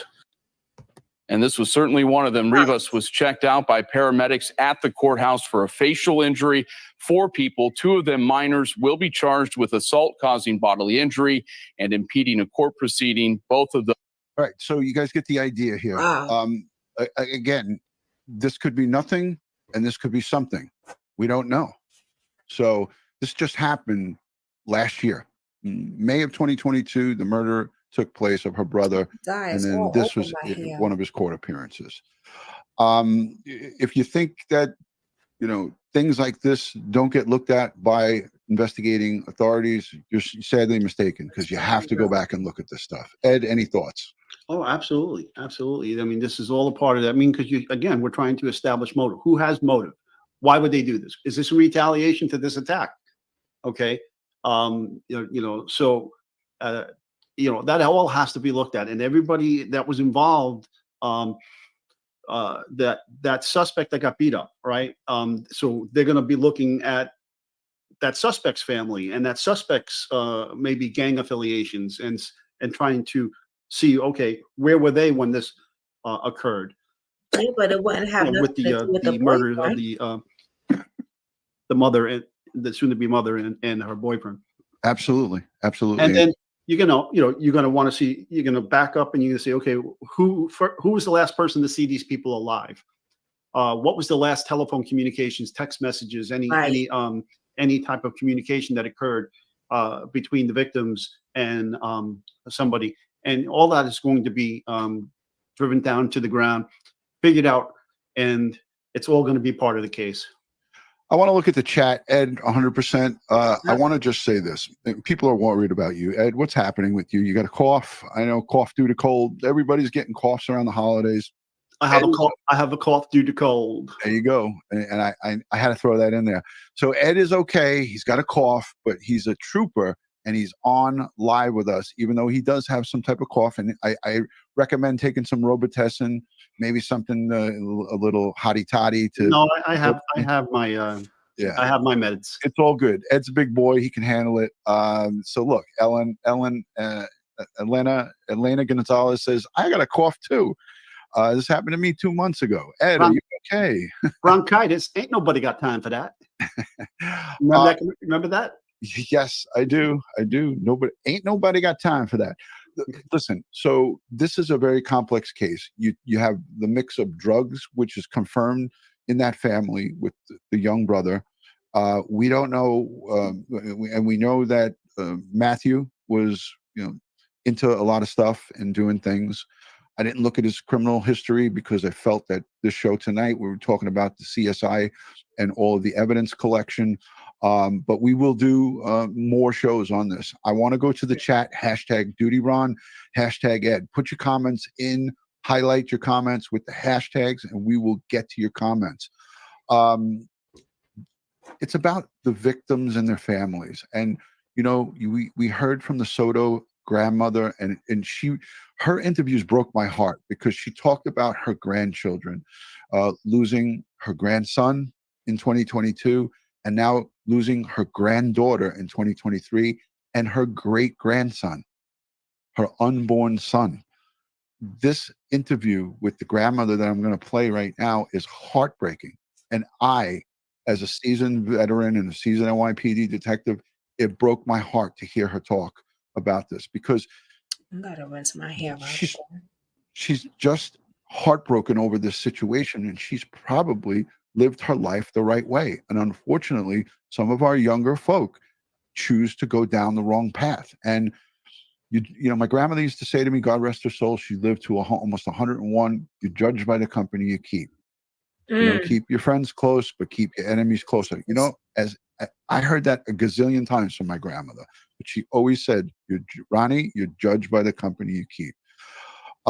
There's talk about the MVAC and all that stuff. Things, yeah, okay, we're thinking along the same lines. What do you think, Ed? Yeah, absolutely. I'd be hitting that MVAC hard on that car, especially the back seat area, back of the seats, back by the victim in the back, and then also the steering wheel area, the whole driver's side door, all of that area. I'd be hitting that up hard. Yeah. All right, let's listen to the grandmother's interview. I'm gonna take that comment off the screen. But the questions are coming in. #DutyRon. Does evidence so far look like a murder-suicide? The police chief said no. And the ME's office ruled that out. The medical examiner's office definitely ruled that out. Thank you, Ed. Let me look. #DutyRon from Have Courage Behind. So we know that. When do you, as a parent, move away from the drugs for your children? I mean, these are parenting tips, and I'm not. That's not what the show's about. But unfortunately, you could lead a horse to water, but you can't make him drink. It's the same kind of concept. I mean, you could beat this. You know, you could try to beat this into your kids. If they're going to listen, they're going to listen, and you got to keep a close eye on them. But when they become, you know, again, there's no excuse for a 15-year-old. You got to keep your eye on your 15-year-old. But who knows? I don't know what the situation is. Judy, this is a question for you, Ed. Can you explain what a muzzle flash would look like? Would a towel block that? Very good question. Not necessarily. Not necessarily. It absorbs some of the gunshot residue, but it's going to burn right through that a small towel. Right. But I don't think that's what the towel was there for. And sometimes the towel catches fire.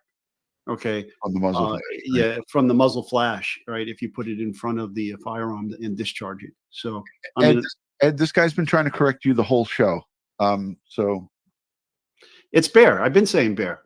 I didn't say Bexar. I said bear. Okay. That comment's been, I've seen that about a gazillion times. Although Bexar and the bear pronunciation is not American English. The Bexar is this bear with Bexar is the Spanish diction of that word. All right. Sparky Calico says, I will drop another live anytime you guys notify me. Wow. Thank you. Thank you so much. Dawn Marie says, Ella, laughing my ass off, Ed for vice president. Vice president? I say Ed for president. Why do I get the second spot? Down the Rabbit Hole News is in the building. Good to see you. Hi, DutyRon. Hey, Down the Rabbit Hole. Let me get myself on screen so I can say hi to her. Hey, how are you? Happy New Year coming up, and I hope you had a Merry Christmas if you celebrate. Great to see you. Let me play Grandma, because this is heart-wrenching, and I want you guys to hear. This is what it's about. It's the victims' families, the people who are left behind. These are also lifetime victims. They got to live with this for the rest of their lives. Happening now in Texas, investigators are looking for answers after bodies were found of who they believe are a pregnant woman and her boyfriend. They both had fatal gunshot wounds outside of an apartment complex in San Antonio. A medical examiner is still working to confirm their identities, but investigators say they have a reason to believe it is Savannah Soto and her boyfriend, Matthew Guerra. Soto was a week overdue to deliver her baby and was scheduled to have an induced labor at a hospital on Christmas Eve. Soto's family says she disappeared just before that appointment. Police are treating the case as capital murder. Reporter Megan Reyna has been covering this story since Savannah went missing over the holiday weekend. She spoke with her family and police as they continue their search for answers about what happened. She was a good girl. She didn't deserve to go this way, especially with her baby. He was an innocent child. Nobody deserved this. Rachel Soto is Savannah Soto's grandmother. She says her granddaughter was a loving person who is excited to give birth to her baby boy. She was set to be induced Saturday night. They knew once she didn't show up to the hospital, something was wrong. For days, they've been searching for her. My prayers were answered, but not for what I wanted. Around 4 Tuesday afternoon, the family got a tip that the vehicle Savannah and Matthew Guerra were last seen driving was at this apartment complex in the medical center. That's when they called SAPD. What we're looking at right now is a very, very perplexing crime scene. Both families in tears as they were informed of what police discovered. Ed, he said that a few times in that presser, and I didn't play it because it's 3 days old, 3 days old. But he said it was a perplexing crime scene, and he said it was very complicated. Anything that you would read off of that as a crime scene and a CSI expert, Ed? I think maybe initially they were thinking this was a murder-suicide. Mm-hmm. Okay, he killed his girlfriend who was pregnant with his baby, and then he killed himself. But it's not turning out to be that way, is it? No. The family says Savannah had not delivered her baby. We still don't have answers onto what happened to her. Now they're left wondering what led up to this tragedy. It's going to be a hard thing for us since we lost my grandson a year ago, 2 years ago, and now her. The grandmother says while the family is leaning on each other, they're aware of all the support that has come from strangers. And I thank everybody for their prayers and for their support they're giving all of us right now in our time of need. Family, friends, all over. I thank you from the bottom of my heart. My son thanks you. Megan Reyna, KINS 5. My heart breaks for her. It's just heart-wrenching to hear that. Yeah, we did Oblivious mention, just so you know, I just saw your comment in the chat. We, in the beginning of this video, we talked about the gun and his cell phone. You know, from what I understand from news reports is that he had a couple of run-ins with evading the police, unlawful possession of a weapon, assault on Savannah, and so many other probably past arrests and collars that I don't know about. But the fact that they're putting out there, and news tonight was putting out that his gun was not recovered. Right. Just what does that tell you? What kind of bells does that ring for you? You know? Yeah, how did they make that leap? His gun. Yeah.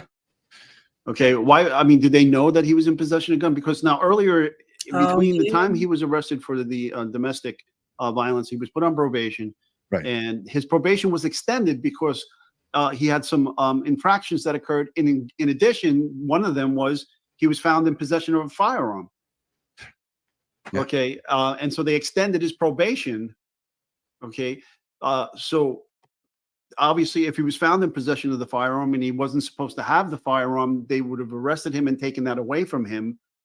So, you know, the terminology, the phrase "his gun" was not found. I thought it was a gun was not found in the vehicle. The gun wasn't found, and her cell phone wasn't found. Yeah.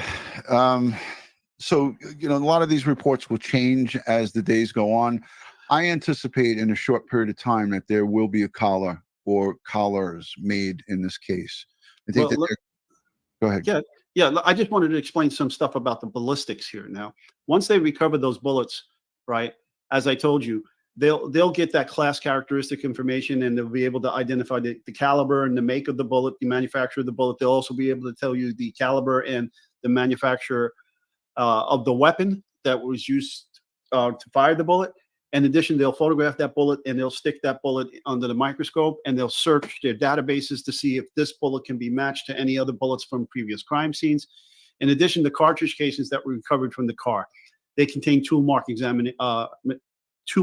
evidence on them. And so they will be photographed. The primers will be photographed. The head stamp will be photographed. The breech face markings, the ejection and extractor marks will be photographed. And excuse me. And then there's a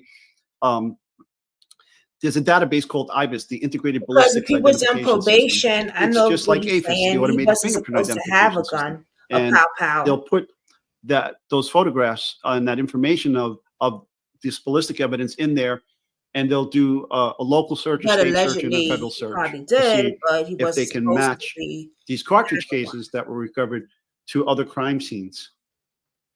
Yeah, and that's all going to take time. People are like, well, what's the holdup? That takes time to do all this and collect all this and get specifics. Heck, I wanted to play the press conference from the police chief, but it's kind of long. It's like 8 minutes long. So just by a show of hands in the chat, how many of you guys have seen that press conference and heard everything that the chief McManus has said? I really haven't heard anything new. I scoured the internet today It's nothing and new. so forth. But listen, I'm over here trying to it find seems something like but this is interesting. Savannah was well aware of her boyfriend's Lifestyle. I'm trying to say this in a nice way. The way he conducted himself, she was well aware of it. She knew Right. what he was into. He got her pregnant. She was having his baby. She was with him. She refused to press charges. As you heard from his own dad, his own father here said in a news interview in his home that she refused to keep him locked up. She wanted him out. And yeah, I can't even tell you how many times I've gone to domestic violence calls, one after the other, and over periods of time. And the victim, whether it's male, female, but more times than not, it was the female who always said, please don't take him away. Please don't arrest him. Or we would arrest him. And then 2 days later, we'd come back and he'd beat her up again and now has gone out of the apartment. In this situation, it's not any different because she knew what he was into. She knew the bad shit that he was doing, but she chose to stay with him. And that came at a price for her. It cost her life and her unborn child's life. Oh, that's love. Okay.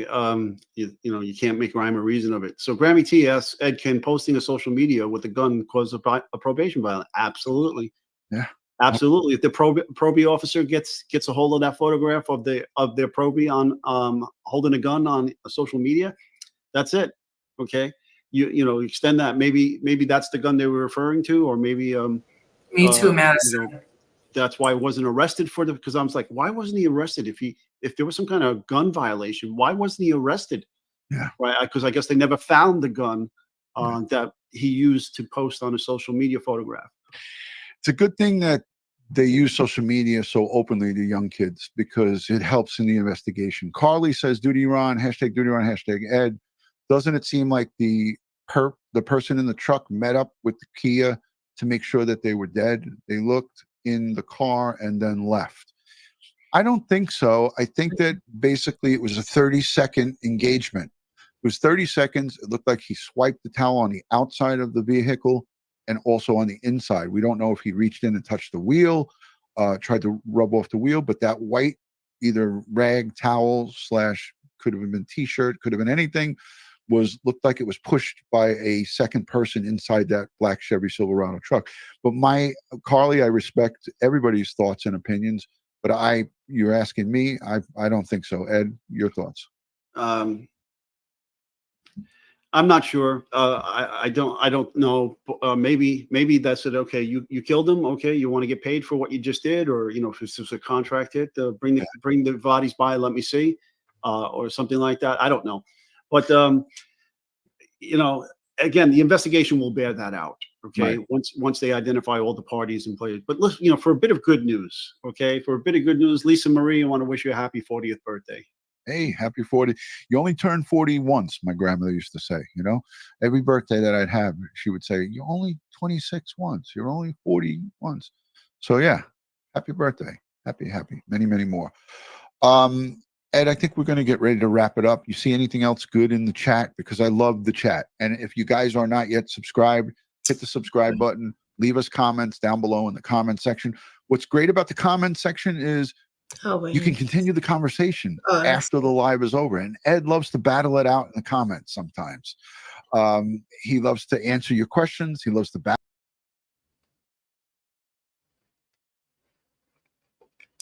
That was really interesting. It was. Very, very interesting. It was good. Yeah. That's gonna be a lot of me chopping it up, putting it all over TikTok and it's gonna take me hours to chop this video up later. Because Yeah, just I so do shorts what and Madison said, I kind of talked to you about that the other day. Like, him fighting for her, it had to be one of those things, because there, and again, speculation, this is just all alleged. There was, I heard quite a few things, but people were saying that he was badly beaten up, his pants were off, and that came from his close cousin. And considering that they were there and people were able to see them, and know what happened, it didn't seem like, he went out without a fight. And it's just sad. yeah. I don't think he would have just stood there and let them do that either. They had to catch him off guard. I truly, in my heart, like you said, it had to be somebody that he trusted. Yep. Somebody that he really trusted. And that's a shame because you think you could trust people and that they got your best interest. And it's like, damn, you do be Yeah, I like, mean, because like I said, I've been around, the block or, whatever, and I've seen some stuff and, people who deal heavily in drugs and stuff like that, they're not often out and about without protection because things like this are so common when you do stuff like that. So it just kind of doesn't make sense. And with those things, it could have been, like I mentioned to Madison, it could have been a setup, for something like him selling guns because he wasn't supposed to have them. But it's not likely, that he was selling off all the guns that he had. So he had to be ambushed. They had to be ambushed. Maybe, they went straight for her, but it just seems so much like a person he trusted, because why would he bring her so heavily pregnant? She was literally supposed to go the next day and be induced, and the baby was supposed to be taken out. So I'm not even sure that she wanted to do much. right. I mean, she know how when you pregnant, you ain't trying to be going all over the place. And she was far along too. Overdue. Right. She tired and she want to kick her feet back, get ready for tomorrow to get the To get the baby out. Yeah. Yeah. I mean, and I can imagine you're carrying that baby for 10 months and a week because the baby was 41 weeks gestation. So that's 10 months.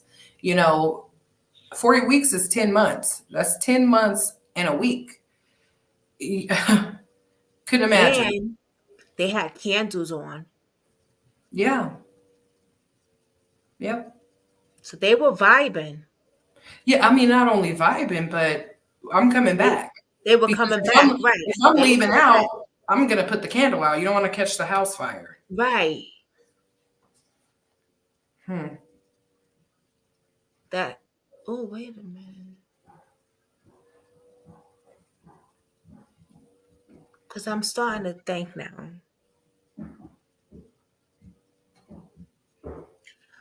But that candle being on,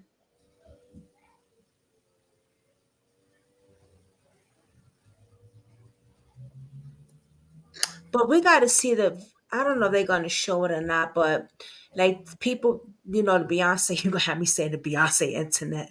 The Christian Rock and Blueface internet. Well, it's still Beyonce's internet when they done with it. Yeah. It's saying that there's footage of her leaving, right? That they, but we gotta see that though, because I'm thinking, because even if I'm gonna leave out the house real quick and come back, I'm still gonna turn my candle off, Yeah, because someone have forced them out that house. it's possible. I mean, but you know, I like the house to smell good. So if I'm gonna Me just too, go girl. grab, I'm obsessed with listen, stuff like that. But when it no, but comes you want to to leave it burning, right? You know, you're gonna go, come right back. I'm just gonna go to the store, grab a few things, probably be gone no lower than 30 minutes, and you can burn a candle for hours. I would still turn mine off. But that's everybody's different though. You know what I'm Everybody's saying? different. I have my I'm a little I can't say that. I can't pronounce the word, but um everybody's different. But yeah. Yeah. Damn. Mm. I cannot wait till they catch these mother effers. Yeah, you know, I had mentioned earlier that the Texas Rangers, they're the best. And I really hope that they pick this case up. You know, in a lot of cases, we'll see that the Texas Ranger, they have resources and work just like the FBI do. It's a bit different down in Texas. Like that is like, those are the people that you go to when stuff gets this bad. When you're seeking out people on the scale that they are. And I don't know. I mean, just watching that video and the way they broke it down, like look at how that towel was thrown out as if somebody else was also in the truck. So, you know, the police are looking at that and they're paying attention to that as well. How many people were involved? Had to be a lot because this is not something small you can cover up. I mean, it would make more sense to kick the door in and kill him in the house. Right. You've lured him away. You know, everybody is looking for them. There's a silver alert for her because of, you know, she's carrying this baby that's supposed to have been born that day. And, you know, they're driving the car around. It's a lot of stuff and it's very messy. So I do anticipate they're going to find them very quickly.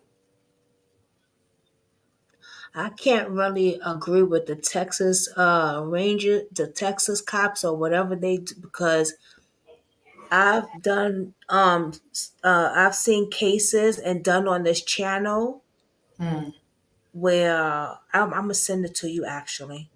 Okay. He has still been missed. It's horrible, and they are treating this. It's a young boy, right? Gone missing, ankle bracelet on. I sent that to you. Oh, you did? I did. I sent that to you. I think Because it was this out case been a while now, and we've talked about it on here. for a month. It's been a month he's been missing. Oh no, this must be another one. Okay. This is another Yeah. one. So Reyes. Oh, that one that you sent me. Yeah. I want to get into that, but no, that reminded me of the one that I'm talking about now. Okay. So the Yes, ray of and let sunshine me is tell you, saying, what if them they cops planted? out there ain't help with a god doggone thing, and we think that the upper up is in charge. It's a lot to go, but girl, when I tell you, I'm gonna I'm gonna send be it to here you. for it. Yeah, I'm I'm gonna gonna be here send it for to it. you. You know, we ain't gonna stop talking about it. But I Uh, wanted to see, because Ray of Sunshine is saying, what if they were planted there in the car? Or is that, you know, has that been ruled out? They're not ruling out anything. They're yeah, not giving nah. the public a lot of information. And I feel like a lot of that is trying to do damage control because of that person notifying the family when the car was located instead of calling them, you know, because now there's so many things out there. I seen today the family was on Facebook saying, we don't want anything, you know, from Facebook speculating or from social media, things that are, you know, being thought about, but they want real leads. not things that have been seen through social media, such as the girl and the boyfriend that they had or didn't have problems with, who I think personally were just trying to get clout out of the situation, sadly, because, you know, kids, they just really don't care nowadays. Right. Really think everything is a game and everything's funny, and, you know, they don't have a care in the world. Right. But that's something I want to know. And I think we'll learn a lot about that once, you know, it comes out in court. They'll say, you know, this evidence was found in the car that would indicate they were shot here or elsewhere. Right. That's what I'm waiting. Yeah. Yeah. That's what I'm waiting for, because that's what I want to know. Yeah, Madison, they did rule them out. People were posting video cam of them on Ring doorbells talking about how they were getting clout, you know, and attention. And I knew immediately they were going to be pulled in because, you know, like the officers said earlier in the video, they have to rule people out and they need motive, and those people had motive. So they were going to be pulled into the, you know, office very quickly. Yeah, because they had issues with them before. Yeah. And she showing Ongoing. on the internet, bragging about it, and that little thing she said about what we saw, you know, what she has said, she deserved what she got and all this, and like you said, doing stuff for clout. Yeah, well, she said she didn't care. She was like, you know, it is what it is after, and she didn't direct the karma comment, you know, to the situation at hand, but basically said her man did have problems with her man and they didn't have a care in their heart for the situation that took place, because that's how strongly they felt about the beef they had with them, which is super ridiculous. That's so petty. It is, because more than That's likely it was about nothing. right. That's what I'm saying. That is so petty. That is so petty. Why you need some? Yeah, I was. Yeah, that is so petty. I don't know why they be so concerned about me. He act like I'm in Florida or somewhere. He's like, babe, are you going to eat anything yet? He came here 3 times, y'all. He's concerned about your well-being. He is trying to make sure you are Because well nourished. I only eat once a day, and I haven't ate anything yet. Uh-oh. Well, you So gotta I'm keep that. good though. Like I'm good. Well, I'm gonna eat some oodles and noodles. 'Cause I can't eat much because my tooth got 2 taken out. So, but he Yep. just be so concerned. But it's so sweet though. Uh-huh. That's You why I've gotta, been. I don't know if you see me. I've been doing this to by the door. Like I'm good. yeah, you gotta love it. It's so cute. Somebody gotta worry about you, honey. Yeah. What's how you baby going? Because we started at 7:30. It's 11 o'clock. Yeah. I'm good. Yeah, I Though. mean, it's just so much, you know, to really It go needs to over. be talked about. I just, like I said, I can't wait until all the facts are readily available. And when we see that is when court happens, and if there's no gag order. Because if there's a gag order, no media is going to be allowed, and it could be years before we hear all of the evidence that played out in court. Oh. And it very well could be a gag order because of how big the case is now. Oh, I didn't even think of that. Yeah, Katie, he is. I didn't even think of that. Yeah. When you get these high profile cases, it's not uncommon that the judge will throw out a gag order, and sometimes they'll even try the person who they arrest in a different county because of, you know, the amount of attention that the case received. It's possible that everybody on the jury is going to be prejudiced because of how strongly they felt, you know, and closely in relation in the same area. So it's not unlikely. And like I said, we'll see. Wow. So yeah, Ray of Sunshine. He does. He's amazing. 9 years with him. It's amazing. So you think that it probably won't even be cameras in there? it's possible that it won't be, because then you have to think about, people are not paying attention to what the police are paying attention to. The police are already paying attention to things like her brother's case and them having the cameras there and have the Right. family I was about active. to say that. You know, they're going to do the same thing. These are the same group of people who, you know, when the emotions get too high, and like Ray of Sunshine said earlier, yeah, I mean, people are going to feel some type of way about this. They probably will select who they allow to come in, you know, from the family based on, you know, the police are watching everybody. Let's just put it like that. They can't have anything messing up this case for good reason, so that the best justice is served in the end. And the way that the family has been dealing with it is very sad to see. You know, Samantha's family's been very good at slandering Matthew, and, you know, even after the fact. But Matthew's family is currently fighting about ridiculous things. He was here with us, we raised him, but this is still his birthright. You know, just things that are just very sad when you lose somebody.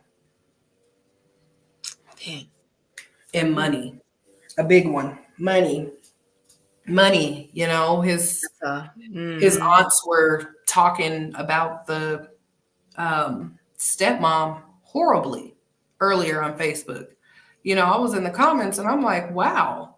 They're like, you're mad, you're the second baby mama. And I'm like, correction, honey, that is the wife and has been the wife. But, you know, it's the certain type of people that you deal with and what they really understand about being respectful. These people have no respect, and it's a mess. Jesus.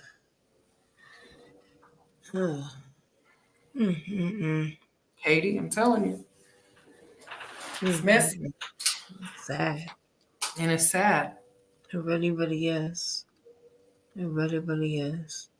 And that's why I think they didn't have a visual, because they were fighting about who was going to fund it and where the funding was going to come from, you know, and just a bunch of stuff that is just super unnecessary. The importance of everything right now is finding out who did it. And more than likely, depending on how much evidence they get, we'll never really know why. Because who's going to stand in a court of law and tell why they killed her with that baby in her belly like that?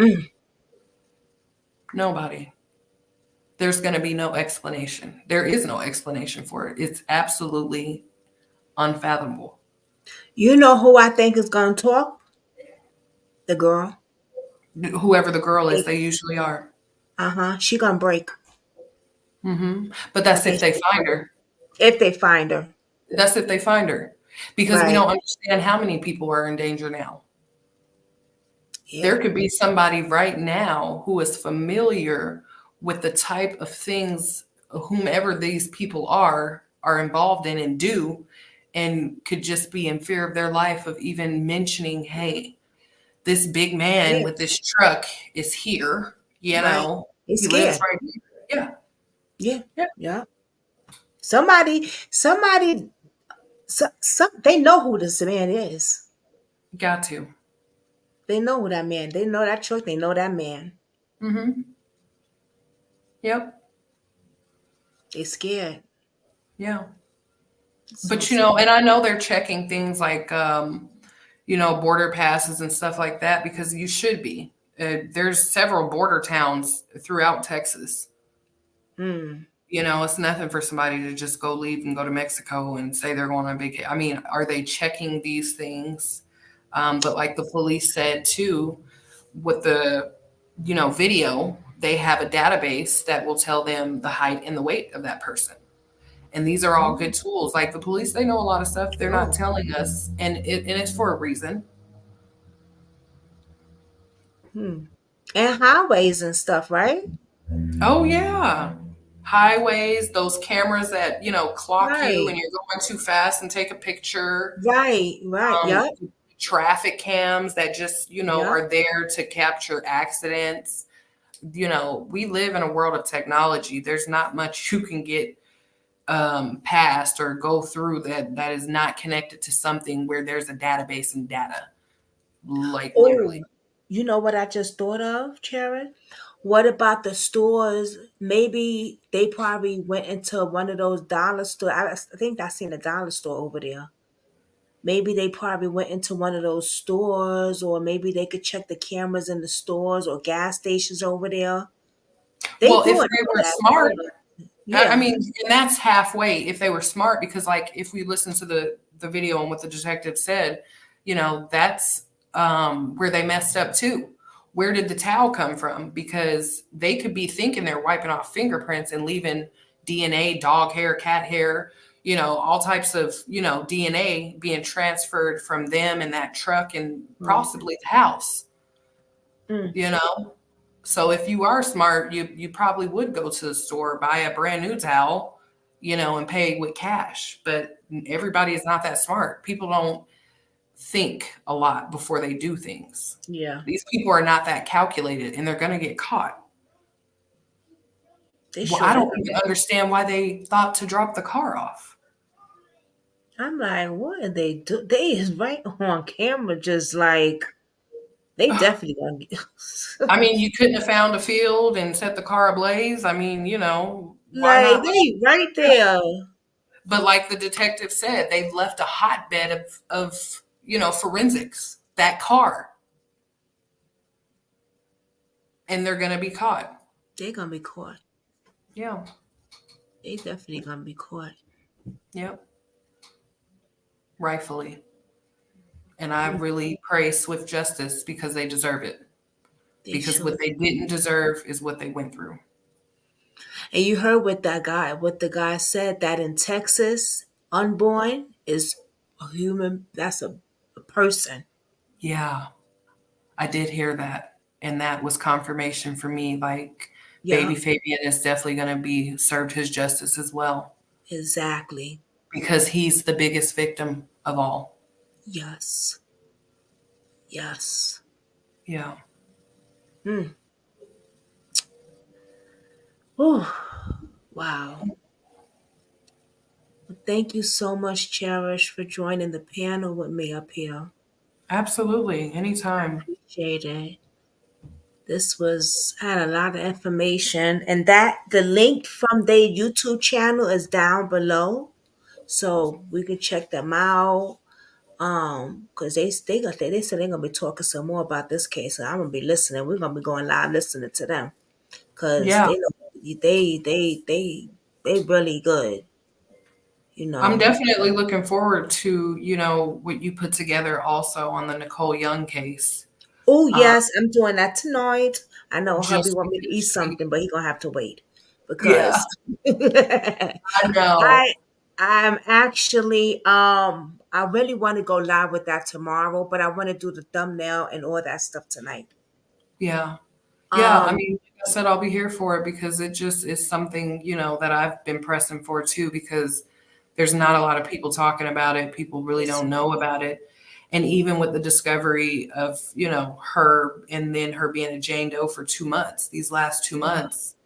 And then now that the family has discovered it's her, nobody's not speaking about it. And it's very possible that there's a serial killer on the loose on the East Coast. But that is, speculation. That is alleged. I'm not saying allegedly, that's a right? fact. Just following the cases that I follow. In this one, there were a lot of things that would indicate something like, and then they're not saying anything about it.